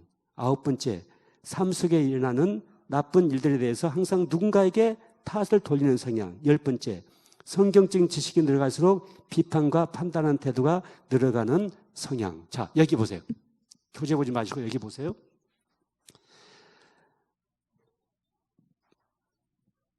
성경에 이런 말씀이 있어요. 잠언서에 보시면 심령의 근심은 뼈를 마르게 하거니와 마음의 즐거움은 양약이니라. 심령의 근심은 뼈를 썩게 하거니와 마음의 즐거움은 양약이다. 여러분, 뼈를 마르게 한다는 얘기는 피를 마르게 한다는 얘기예요. 우리 몸의 모든 피가 어디서 만들어져요? 뼈에서 만들어지거든요. 그러니까 뼈가 마른다는 얘기는 피가 마른다는 얘기고, 피가 마른다는 얘기는 피가 굳어진다는 얘기예요. 근데 우리 몸에서 언제 피가 굳어진지 아세요? 언제 피가 마른지 아세요? 여러분, 여기 이제 상처가 하나 딱 생겼어요. 피가 막 흐르죠. 근데 그 피가 나중에 지혈되죠. 무슨 현상에 의해서 지혈되는지 아세요? 의학 공부 안 해오셨죠? 혈소판에 의해서 지혈되는 거거든요. 우리 몸의 혈소판이 이 상처 쪽으로 확 몰려가요. 그럼 피를 응고시켜버려요. 혈소판은요. 피를 굳어지게 만든다고요. 그런데 우리가 마음에 큰 상처를 받잖아요. 그러면 상처가 강한 곳에, 스트레스가 강한 곳에 혈소판 수치가 확 올라가 버리는 거예요. 그러면 너무 깊은 충격을 받았다거나 너무 강한 스트레스를 받는다거나 너무 깊은 상처를 받으면 온 몸에 혈소판 수치가 확 올라가는 거예요. 그럼 피가 갑자기 굳어지는 거예요. 응고가 되는 거예요. 평상시에는 혈관벽을 뚫고 피가 흘러갔는데 피가 갑자기 굳어지니까 그 가는 혈관벽을 피가 뚫고 나갈 수가 없는 거예요. 그래서 거기 딱 피가 막히면 거기에 이제 혈액과리가 생겨요. 그 혈액과리가 머리에서 터지면 뇌출혈이고 장에서 터지면 장출혈이고 위에서 터지면 유출이 되는 거예요. 여러분, 사람이 언제 중풍으로 쓰러집니까? 행복할 때 쓰러집니까? 기쁠 때 쓰러지는 거 보셨습니까? 사람이 중풍으로 언제 심혈관 질병에 언제 사람들이 막 쓰러져요? 행복하고 즐거울 때 쓰러집니까? 절대 그런 일은 안 일어나요. 언제 중풍으로 쓰러지냐면은 내내 하다가 그냥 불불불 뚫다가 그냥 푹 쓰러지고 어떻게 니놈이 나를 이렇게 배신할 수가 있냐면서 막 그 속에서 너무 강한 충격과 상처와 스트레스를 받으면 갑자기 온 몸에서 혈소판 수치가 확 올라가 버린다고요. 올라가는 동시에 피가 굳어져 버리죠. 그래서 심혈관 질병으로 쓰러지고 그래서 중풍으로 쓰러지는 거예요. 근데 심령의 근심은 피를 마르게 하거니와 마음의 즐거움 뭐라고요? 양약이다 그랬어요. 여러분, 우리가 마음이 즐겁고 감사할 때 우리 몸에서 굉장히 좋은 호르몬들이 많이 분비가 되잖아요. 특별히 이제 엔돌핀 호르몬부터 시작해서 여러 가지 좋은 호르몬들이 몸에서 많이 분비가 돼요. 자, 이런 호르몬들이 분비가 되면 우리 몸의 면역 체계가 강화가 돼요. 여러분, 어차피 우리 몸의 건강은 이 면역 체계에 의해서 건강이 유지가 되는 거예요. 그래서 P세포, T세포, NK 면역세포, 이런 면역 체계만 강화가 되면 감기 안 걸려요. 면역 체계만 강화가 되면 아무리 암세포가 우리 몸에서 만들어져도 암에 안 걸려요. 면역세포가 다 그 세포를 다 죽여버리거든요. 면역세포. 그래서 이 면역세포를 강화시킬 수 있는 유일한 방법이 뭐냐면 우리 몸에서 좋은 내분비 호르몬들이 많이 분비가 돼야 되는 거예요. 여러분, 제가 여기 온자력병원이 가깝죠. 온자력병원에 암 전문잖아요, 병원이요. 그 전문하는 교수님에게 제가 몇 시간 동안 제가 강의를 좀 받아본 적이 있는데요. 그 교수님이 그런 통계를 가지고 있더라고요. 교회를 다니는 분과 교회를 다니지 않는 분과 암 걸릴 확률이 한 3배 정도 차이가 난대요. 교회를 다니는 분이 훨씬 더 암에 안 걸린대요. 그러니까 면역체가 훨씬 더 강하다는 얘기죠.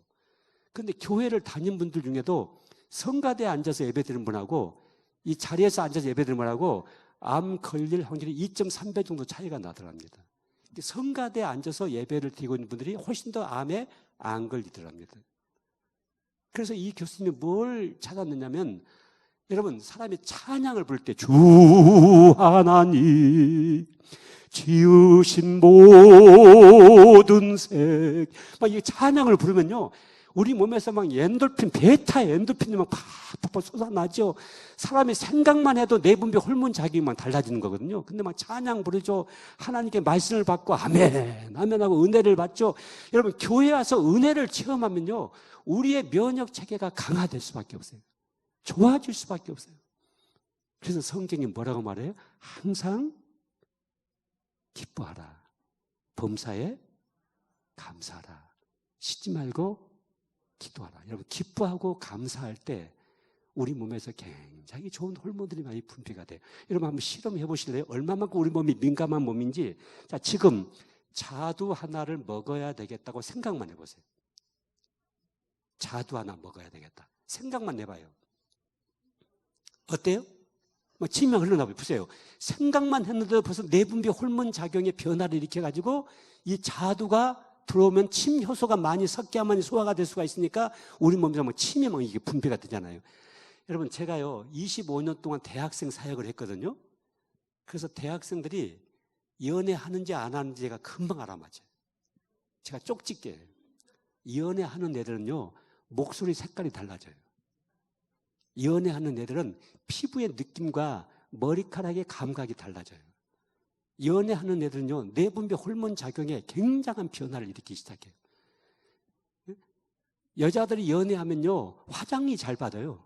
화장법도 잘 받고요, 이 손톱 색깔도 좋아지고 연애를 하면요, 내분비 호르몬 자극의 변화를 막 일으키기 때문에 그러거든요. 마찬가지로 우리가 쓴뿌리를 깊이 가지고 있는 사람은요, 병들어 있어요. 상대방이 죽는 게 아니고 내가 먼저 죽어요. 내가 먼저 쓰러져요. 여러분, 황성주 박사라고 아시죠? 황성주 생식, 우리 CCC 출신이에요. 그분이 이제 대학교 다닐 때 내가 CCC 간사를 했는데요. 이분이 암 전문이에요. 의과대학 교수예요. 근데 이분이 이제 암 환자들을 케어하다 보니까 이 생식을 개발해가지고 지금은 이제 그 암 환자보다 생식 쪽이 더 커져버렸죠, 이제. 근데 이분이 암은 없다는 책을 썼어요. 이 황성주 박사가 암은 없다. 한 번 이제 저희 교회 이 황성주 박사를 불러가지고 이제 우리 교인들에게 강의한 시간을 시켰는데 그 책을 가지고 온 거예요. 근데 책 제목이 암은 없다는 책이에요. 그래서 내가 황 박사에게 황 박사 이 말 뜻이 무슨 뜻입니까? 했더니 암 세포가 없는 사람이 어디가 있습니까?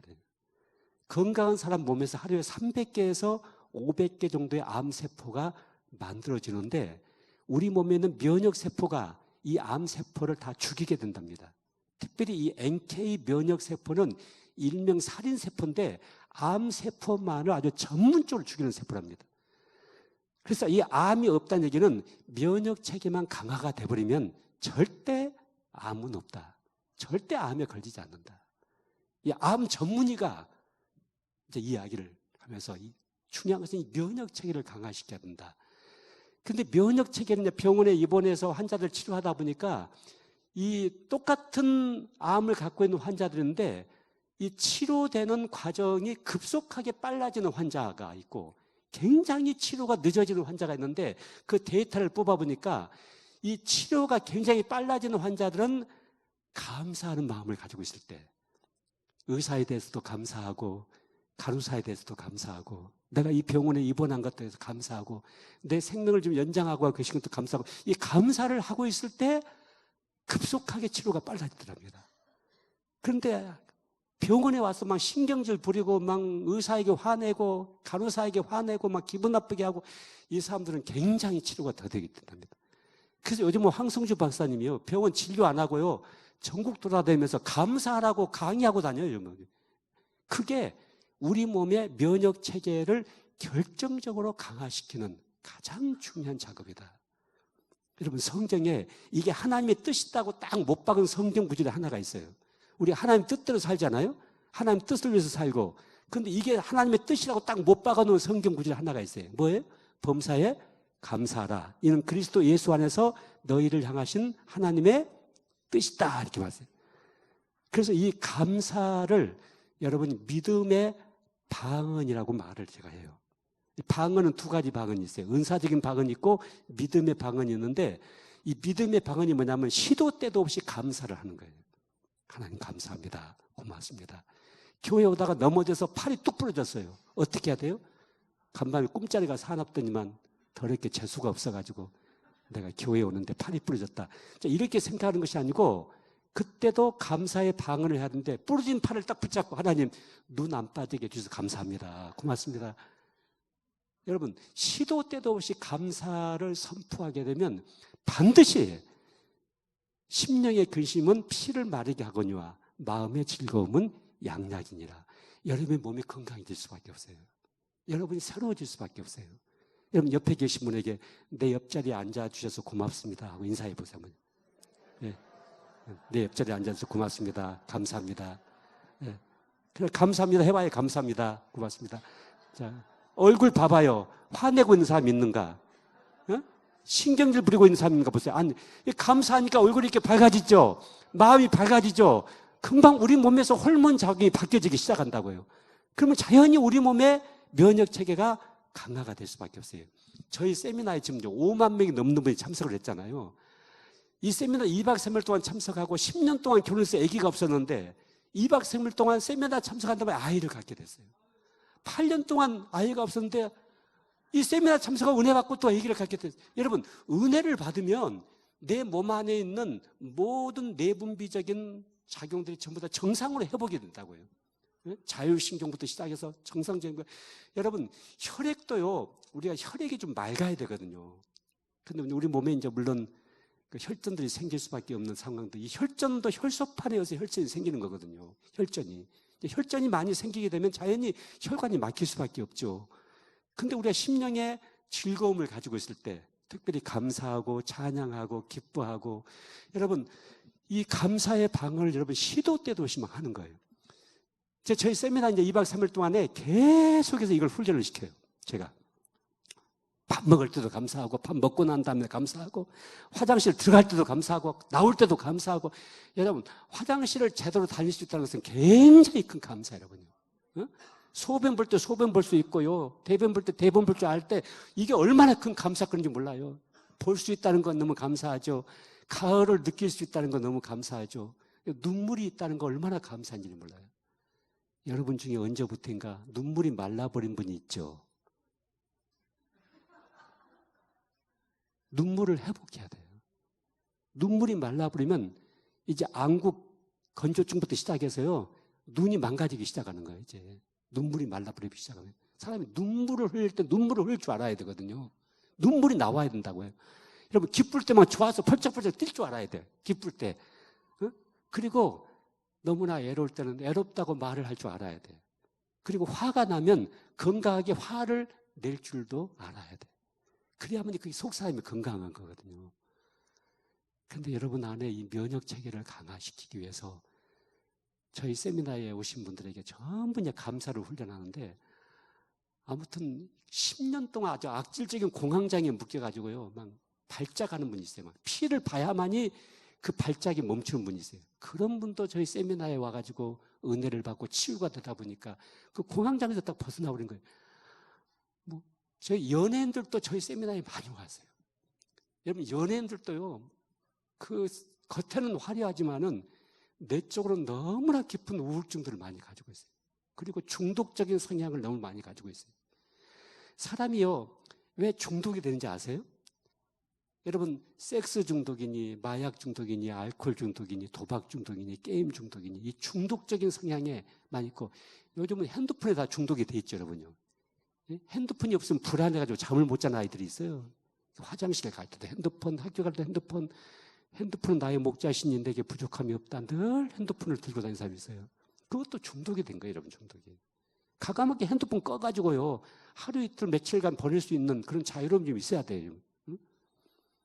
근데 이 사람이 중독이 되냐면, 사람이 너무 힘들고 너무 애롭고 아프면 뭘 찾아요? 진통제를 찾는다고요. 너무 힘들고 아프고 애로우면 진통제를 찾거든요.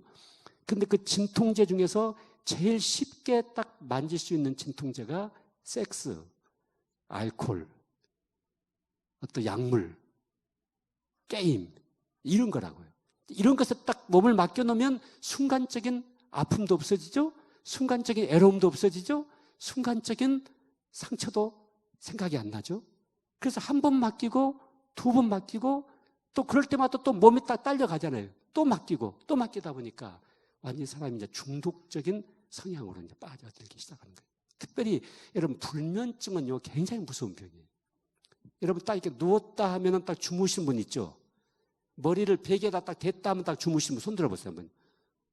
괜찮아요. 야단치는 거 아니니까 손 높이 들어보세요. 손 높이 들어보세요. 네, 이분들은요, 다음 주일날 특별 감사한금을 꼭 하세요, 여러분요. 정말 여러분들 큰 복을 받은 사람들이에요. 응? 네. 하나님이 사랑하는 자에게 뭘 주신다고요? 잠을 주신다고 했잖아요. 여러분 사람은 잠잘 때 멜라토닌이라는 호르몬이 분비가 돼요. 잠잘 때 이 생명의 에너지가 만들어진다고요. 그래서 잠을 자야만이 거기서 만들어진 에너지를 가지고 그 다음날 하루를 생활할 수 있게끔 사람이 돼 있거든요. 근데 잠을 하루 못 자고 이틀 못 자고 3일만 못 자보세요. 뇌 세포가 막 죽어가기 시작해요. 기억력이 감퇴하기 시작하죠. 사람이 생활할 수가 없어요. 그래서 사람이 잠을 푹 자야 되거든요. 근데 이 잠을 자지 못하게 만드는 불면증의 시초가 어디서 시작되면, 누군가에게 낮에 섭섭한 일을 당했을 때 누웠는데 그놈이 자꾸 생각이 나는 거예요. 어떻게 나한테 그럴 수가 있을까? 또 낮에 누가에게 상처를 받을 때, 여러분 사람이 눈총을 쏜다고 그러잖아요. 눈총. 눈에서 막 총을 팡팡팡 쏘니까요, 그거 맞고 막 쓰러지는 사람들 많죠. 근데 독을 품고 말을 하면 독설이 되거든요. 그 독설 한마디가 사람을 죽여요. 사람을 상처를 깊이 내거든요. 여러분, 사람이 독을 품고 욕을 하면, 옛날에 사람들이요, 가장 사람들을 모욕 주는 것이 뭔지 아세요? 일반적으로 가장 누군가에게 모욕 주는 행위가 뭐예요? 그 사람 얼굴에다가 침 뱉는 거. 가장 모욕을 주는 거죠. 근데 독을 품고 누군가에게 얼굴에 침을 딱 뱉으면요, 그 침에 독이 묻어 있어가지고요, 사람 얼굴에 버짐이 피어버린다고 이렇게. 무서운 거예요, 여러분요. 여러분, 이 침이 사랑하는 사람들끼리 이렇게 입맞춤을 하잖아요. 키스를 하잖아요. 그러면 침을 교환하죠. 굉장히 서로 몸에 좋은 거예요. 아주 좋은 몸에 좋은 효소가 담겼는데, 기분 나쁘게 누군가에게 키스를 당하잖아요. 그러면 독이 내 몸에 흘러들어오는 거예요, 독이. 그래서 양치질을 몇 번 더 해야 돼요, 그때는요. 아무튼요. 닦아내야 돼요, 아무튼요. 왜냐면 이 사람이 독을 품고 누구를 째려보잖아요. 그걸 보고 이제 눈총을 쏜다는 거거든요. 독을 품고 누구를 째려보고 누구를 비아냥거리고 누구 무시하는 눈빛을 가지고 있으면 그 눈총을 받고 사람들이 막 상처를 받잖아요. 막 쓰러지고 죽어가고. 그래서 저희 세미나에 이제 오신 분들 이렇게 보면요, 세미나를 통해서 너무나 많은 사람들이 치유가 되고 회복이 되는데, 그 속에서 가장 중요한 것이 이제 이 감사의 방언을 하도록 선택하는 것. 이것은 굉장히 중요한 거예요. 여러분 또 해보세요. 감사합니다. 고맙습니다. 감사합니다. 고맙습니다. 감사합니다. 고맙습니다. 감사합니다. 고맙습니다. 자, 여러분, 자, 제가 말씀을 정리를 해 나갈게요. 2번 보실래요? 하나님께서 이 용서하라는 어려운 명령을 내리신. 자, 용서하는 것이 쉬운 일이에요? 어려운 일이에요? 어려운 일이에요. 근데 하나님이 용서하라고 우리에게 명령을 내리는 이유가 무엇일까? 1번 같이 읽겠습니다. 용서하지 않으면 하나님의 사랑과 용서가 나에게 체험되지 않는다. 2번, 용서하지 않으면 증오와 분노와 부정적 생각에 사로잡혀 마음과 육체가 심하게 병이 든다. 3번, 귀신에게 문을 열어놓은 상태가 되어 귀신에게 사로잡힐 수 있다. 4번, 용서하지 않으면 미워하는 자의 생각에 사로잡혀 그를 닮아간다. 5번, 용서하지 않으면 죄가 끊임없이 이어져 간다. 6번, 용서하지 않으면 하나님의 은사가 계속 개발되지 못한다. 7번, 용서하지 않으면 비슷한 일들이 계속해서 재현될 수 있다. 8번, 용서하지 않으면 미운 자들이 더욱 많아지고 분노가 습관화된다. 9번, 용서하지 않으면 병든 군사가 된다. 10번, 용서하지 않으면 그 인생은 궁극적으로 망하게 된다. 여러분, 용서를 내가 안 하고 있으면 반드시 내가 암으로 쓰러지든지 심혈관 질병에 쓰러지든지 불면증에 묶이든지, 용서하지 않으면 내가 죽어요. 그래서 하나님이 어렵고 힘들지만은 네가 살기 위해서라도 그 사람을 용서하라고 우리에게 명령을 하고 있는 것입니다. 자, 3번 보세요. 용서에 대한 바른 태도. 자, 이 부분이 굉장히 중요한 부분인데, 상대방이 누구든지 간에 나보다 더 훌륭한 자일지라도 객관적으로 직시하여 내가 받은 가해와 악 영향을 인정한다. 2번, 내가 용서한다고 해서 악을 행한 자가 하나님의 심판을 면제받는 것은 아니다. 다만 나는 그를 심판하지 않고 풀어주며 하나님의 심판에 맡기는 것이다. 여러분, 우리 온수를 누가 갚으신다고 약속하셨죠? 하나님이. 하나님이 내 온수를 갚으신다고 약속하셨어요. 여러분 따라서 해보세요. 하나님이 내 온수를 갚으신다. 그러니까 온수 갚는 고난이 나에게 있는 것이 아니고 하나님에게 있는 거예요. 여러분 이 사실을 믿으셔야 돼요. 3번 보세요. 용서란 증오심을 좋은 감정으로 바꾸려고 노력하는 것이 아니고 하나님의 명령이기에 나의 감정과 상관없이 의지적으로 순종하기로 결정하는 것이다. 4번, 용서는 내가 청하기 전에 하나님이 먼저 나를 용서하셨고 예수님이 그렇게 하셨으며 지금도 나를 용서하시기에 그 태도를 나도 따르고 선택하는 것이다. 5번 같이 읽겠습니다. 용서는 최대의 보복이다. 내가 살기 위해서라도 믿음으로 용서하라. 자, 여기 보세요. 자, 그 뒤에 있는 거는 여러분 집에 가서 한번 읽어보시고요. 뒤에 있는 거를 내가 함축해서 말씀을 좀 드릴게요. 자, 손에 있는 거 다 내려놓으세요. 자, 여기 보세요. 굉장히 중요한 일이에요. 많은 분들이 하나님이 용서하라고 명령하셨고, 그래서 용서는 내가 선택사항이 아니에요. 하나님 명령이에요. 근데 힘들고 어려운 용서를 해 나에게 하라고 말씀하실까? 그것은 하나님은 나를 살려내기 위해서 그렇게 말씀하신 거예요. 그리고 우리 원수를 하나님이 갚으신다고 약속을 하셨어요. 그런데 많은 분들이 저에게 와서 이런 상담을 했어요. 목사님, 제가 용서를 해야 되는 줄을 알고 있고 용서를 할 수밖에 없다는 것도 알고 있는데 의지적으로는 용서를 해야 되겠는데 감정이 안 따라갑니다. 용서하고 싶은 마음이 안 일어납니다. 저 사람을 용서하려면 조금 궁밀한 마음이 든다든가 아니 용서하려면 좀 측은한 마음이 든다든가 저 사람 내가 용서하려면 좀 사랑하고 싶은 마음이 든다든가 그러면 내가 용서를 하겠는데 전혀 그런 감정이 일어나자고 그놈의 생각나면 속에서 막 울분이 치밀어 오르고 말이죠. 우라가 막 치밀어 오르고 막 화가 나고 속이 상하고 막 그 사람을 생각하면 걸레 씹는 기분이 드는데 어떻게 내가 용서를 하겠습니까? 용서를 못 하겠습니다. 이렇게 말을 해요. 여러분 이게 사실이에요. 그런데 우리 그리스도인들은 감정을 쫓아가는 사람들입니까? 말씀을 쫓아가는 사람들입니까? 우리는 말씀을 쫓아가는 사람들이에요. 감정은 여전히 용서하고 싶지가 않아요. 그 사람 망하는 거 보고 싶어요. 죽이고 싶어요. 근데 우리 그리스도는 감정을 따라가는 사람들이 아니고 말씀을 쫓아가는 사람들이에요. 여러분 중요한 일일수록 감정을 따라가면 안 돼요. 말씀을 붙잡고 와야 돼요. 우리 여기 젊은 청년들이 앉아 있는데 앞으로 여러분이 결혼할 배우자를 다 만나지 않겠습니까? 아직 배우자가 없는 분들은요. 근데 길거리 가다가 서로 필이 왔다. 그래서 나 저 사람하고 결혼해야 되겠다. 그럼 반드시 나중에 결혼 생활에 문제가 생겨요. 여러분 결혼을 하려면요 느낌으로 결혼하는 것이 아니고 정말 하나님이 이 사람을 나에게 보내주셨는가, 그리고 이 사람이 정말 하나님 앞에서 꿈을 가지고 있는가, 또 이 사람과 가정을 이루었을 때 정말 하나님이 원하시는 가정을 이루어낼 수가 있을 것인가, 이것을 굉장히 우리가 의지적으로 생각을 해봐야 되는 거예요. 그리고 좀 느낌이 좀 없을지라도 정말 하나님께서 이 사람을 나에게 보내주신 내 배우자라고 하는 그런 믿음의 확신이 있으면 결정하고 나면 그 다음에 느낌이 만들어지기 시작한다고요. 그 다음 느낌이 따라오게 시작한다고요. 굉장히 중요한 얘기를 제가 여러분에게 하고 있어요. 제가 충청북도에서는요 가장 결혼식을 많이 주례한 목사예요. 제가 가장 많은 사람이 결혼식을 주례를 했는데 그 많은 청년들 결혼한 사람들을 이렇게 볼 때 첫눈에 반했대요. 길 가다가. 그래서 결혼하겠대요. 그래서 너 결혼해봐라 하고 났는데 살다 보니까 첫눈에 또 안 반하더래요. 그래서 못 살겠대요 또. 여러분 그리스도인들은 감정을 쫓아가는 사람이 아니고 말씀을 쫓아가는 사람이에요. 중요한 일일수록 우리는 말씀을 붙잡고 나가야 돼요. 하나님 말씀에 딱 붙여가지고 하나님 말씀에 이것을 옳게 여기는가, 하나님께 유익이 되는가, 하나님이 기뻐하시는가, 하나님이 원하시는 것인가, 그것을 보고 그렇게 됐다면 믿음으로 결정해버리면 거기서 이제 하나님의 뜻이 나타나는 거거든요.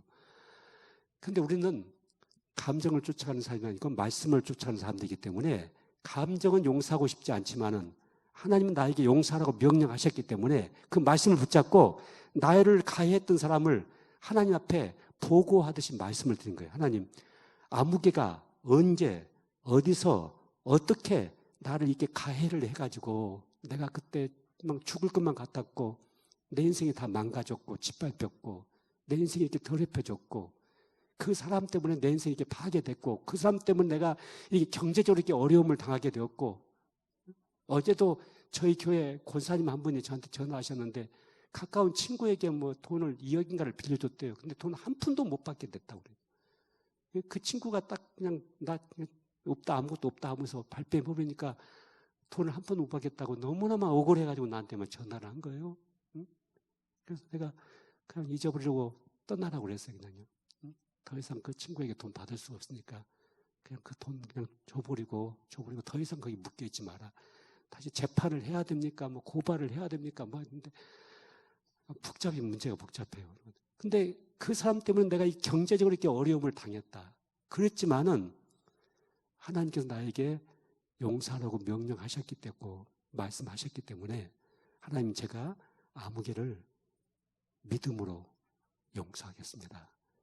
이렇게 여러분이 용서를 믿음으로 선포하는 순간 성령께서 내 안에 깊이 박혀있는 쓴뿌리를 확 뽑아내시는 거예요. 여러분, 말씀과 믿음이 있는 곳에만 성령이 움직이시는 거예요.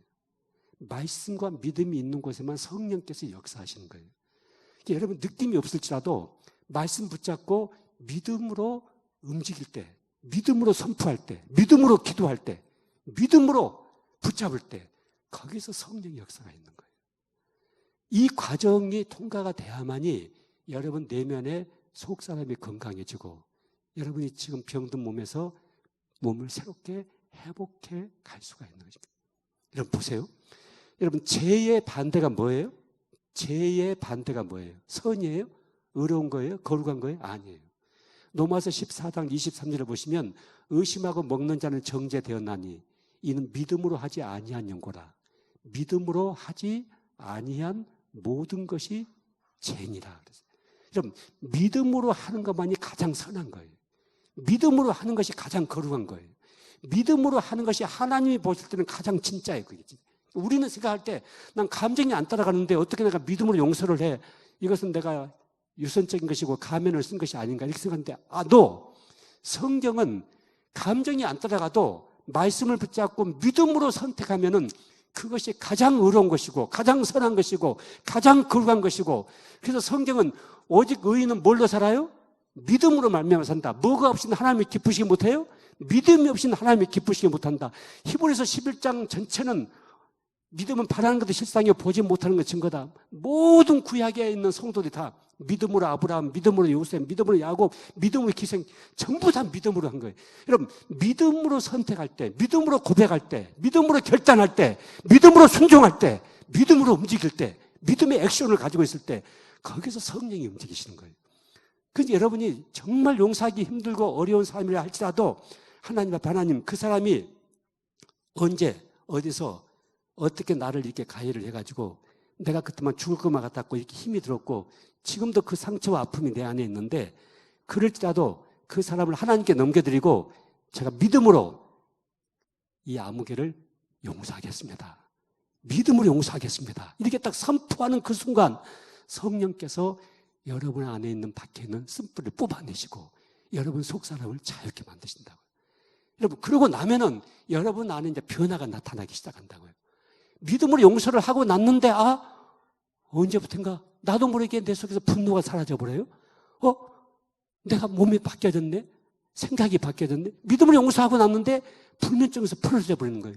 믿음으로 용서하고 났는데 몸에서 굉장히 건강한 힘들이 나오기 시작하는 거예요.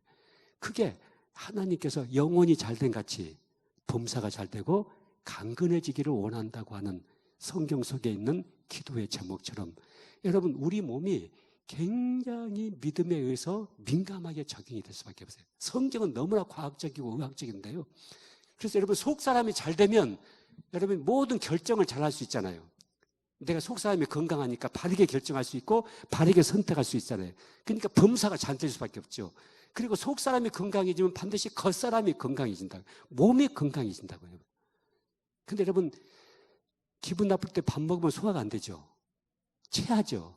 왜냐하면 기분 나쁘다는 그 감정이 내 안에 내분비 호르몬 작용에 문제를 일으키기 시작하고 유액 분비에 문제를 일으키기 시작해가지고 밥을 제대로 소화를 시킬 수가 없는 거예요. 그래서 이제 문제가 생기는 거예요. 그만큼 우리 몸이 민감한데 여러분이 말씀을 붙잡고 믿음으로 용서를 선택하고 고백할 때 거기서 하나님의 기적 같은 역사가 나타날 수가 있어요. 여러분 남편에 대해서 정이 뚝뚝뚝 떨어지고 정말 이 남자 내가 감당할 수가 없다. 그런 남편이라 할지라도 믿음으로 하나님 제가 이 남자 용서하겠습니다. 그래도 하나님이 이 남자를 내 머리로 주셨는데 내가 남편 때문에 내가 이렇게 힘들고 이렇게 고통스럽게 이렇게 아프지만은 내가 믿음으로 용서하겠습니다. 여러분 믿음으로 용서를 선택하면 가정을 지킬 수가 있어요. 그런데 용서를 하지 못하면 가정이 무너지고 말아요. 목회하는 목사님들도요. 용서에 성공하는 목사님은 목회를 성공해요. 그런데 용서에 실패하는 목사님은 목회도 실패를 해요. 여러분 교회 생활도 그래요. 용서에 성공하는 성도는 교회 생활을 성공할 수가 있어요. 그런데 용서에 실패하면 교회를 다니지를 못해요. 교회를 다니기가 어려워요. 그래서 누군가가 나에게 미움의 화살을 쏘면 나는 사랑의 대포를 쏘고 누군가가 나에게 미움에 쓴 잔을 마시게 하면 나는 사랑의 홍수로 쓸어버린다. 악을 악으로 이기지 말고 악을 선으로 이기라 그러는데 이 선이 뭐냐면 믿음으로 하는 거예요. 믿음으로 하는 것이 가장 선한 거예요. 자, 다 같이 한번 눈을 감아보세요. 다 눈을 감아보세요. 이 시간 하나님에게 조용하게 여러분이 들을 수 있는 목소리로 하나님 제가 누구를 용서를 해야 됩니까? 제가 누구를 용서를 못하고 있습니까? 조용히 하나님께 물어보세요.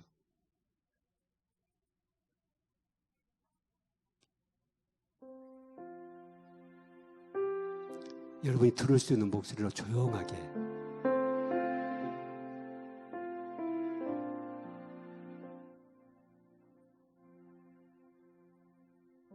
하나님 제가 누구를 용서를 해야 됩니까? 여러분 인생 전체를 되돌아보면서 내가 깊은 웅덩이에 빠졌던 어떤 순간이 나에게 있었는지를 한번 주님에게 물어보세요. 주님 내 인생 속에 무슨 일이 있었습니까? 어떤 사건이 있었습니까? 어떤 아픔이 있었습니까?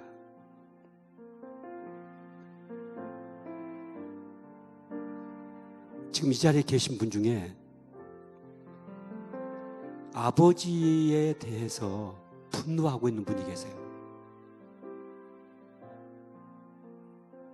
내 육신의 아버지에 대해서 분노하는 분이 계세요. 그분이 나라고 생각하는 분은 가슴에 손을 대세요. 그 아버지가 나에게 어떤 아버지였는지, 나를 버린 아버지였는지, 나를 거부한 아버지였는지 그 부분을 하나님께 말씀을 드리고 이 시간 믿음으로 아버지를 용서한다고 선포하세요. 지금 기도하세요.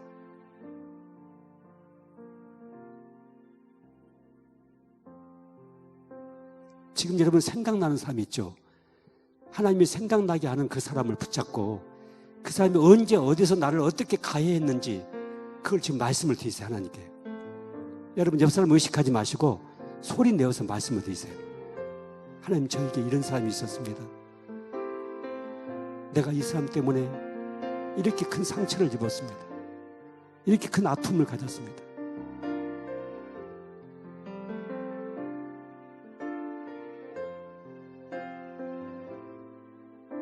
그러나 이 시간 제가 하나님 이 사람을 믿음으로 용서하겠습니다. 믿음으로 용서하겠습니다. 하나님 믿음으로 용서할 수 있는 힘을 주십시오. 은혜를 부어주십시오.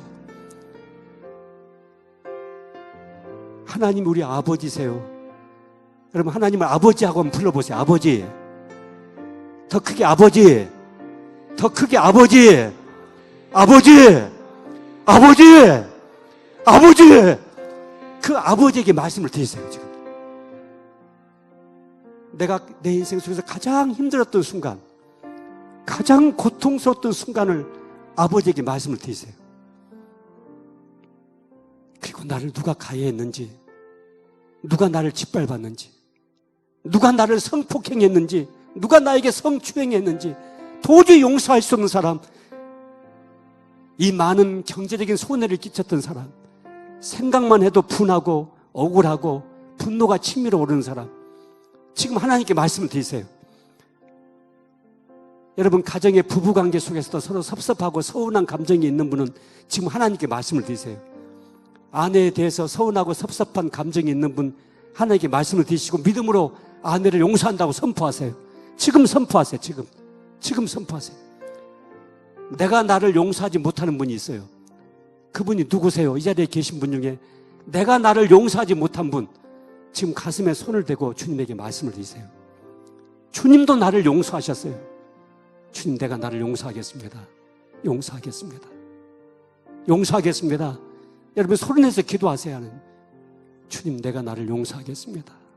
용서하겠습니다. 용서하겠습니다. 나를 버린 엄마, 나를 거부했던 엄마, 그 엄마를 용서하겠습니다. 엄마를 용서하겠습니다. 돌아가신 할머니에 대한 깊은 상처를 갖고 있는 분이 이 자리에 있습니다. 그분이 누구세요? 할머니와 관계가 너무 안 좋았던 분, 지금 가슴에 손을 대고 이미 돌아가셨지만은 그 할머니가 나를 어떻게 가해했는지를 말씀을 드리시고 하나님 앞에 할머니를 용서한다고 선포하세요. 지금 할머니를 용서하겠습니다. 믿음으로 용서하겠습니다. 여러분, 교회 안에서 서로 서먹서먹한 관계, 서로 눈길을 서로 마주치지 않는 관계, 교회 안에 있는 분들 중에서 그런 분이 있는 분은 지금 하나님 앞에 가슴에 손을 대고 아무개를 내가 용서하겠습니다. 아무개의 권사를 내가 용서하겠습니다. 믿음으로 여러분 기도하세요. 용서하겠습니다.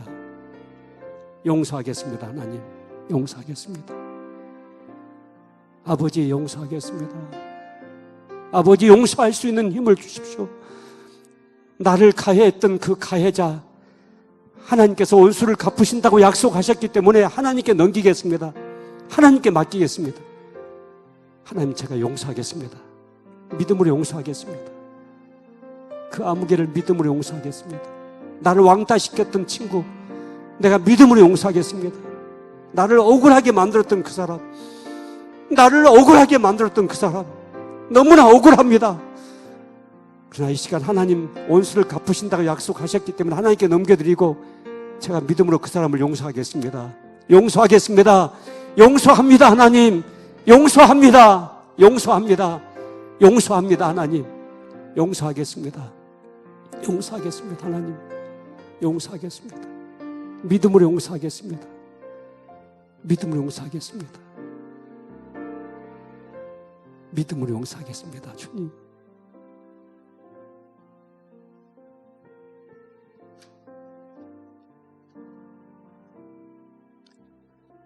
걸어가신 아버지 하나님,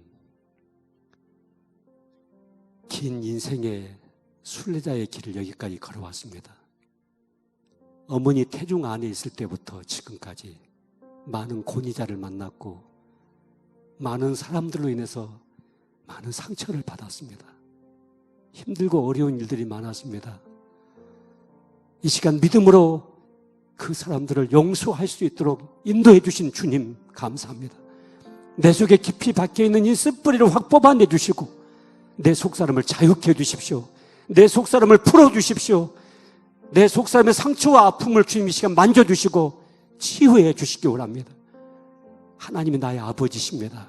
아버지십니다. 너는 내 딸이다. 너는 내 아들이다. 나의 의로운 오른손으로 너를 붙들리라. 너를 도와주리라. 하나님 약속의 말씀을 굳게 붙잡고 나가겠습니다. 믿음으로 나가겠습니다. 하나님 아버지, 하나님의 자녀 한 사람 한 사람 속에 구체적으로 믿음의 용서가 적용되게 해주시고 깊이 박혀있는 쓴뿌리가 뽑혀져 나가고 모든 죄 문제가 해결되어서 속사람을 능력으로 강건하게 일으킬 수 있도록 주님 축복해 주시기 원합니다. 역사해 주십시오. 성령 하나님의 시간 마음을 만져주십시오. 위로해 주시고 힘을 주시고 희망을 주시고 용서를 주시고 은혜를 부어주시기 원합니다. 지금은 우리 구주 예수 그리스도의 크신 은혜와 아버지 하나님의 말로 다할 수 없는 사랑하심과 성령님의 감화 감동 충만 인도하심이 오늘 믿음으로 용서의 제단을 쌓는 아버지의 자녀들 머리 위에 지금부터 영원까지 함께 하시기를 간절히 축원하옵나이다. 아멘. 아멘.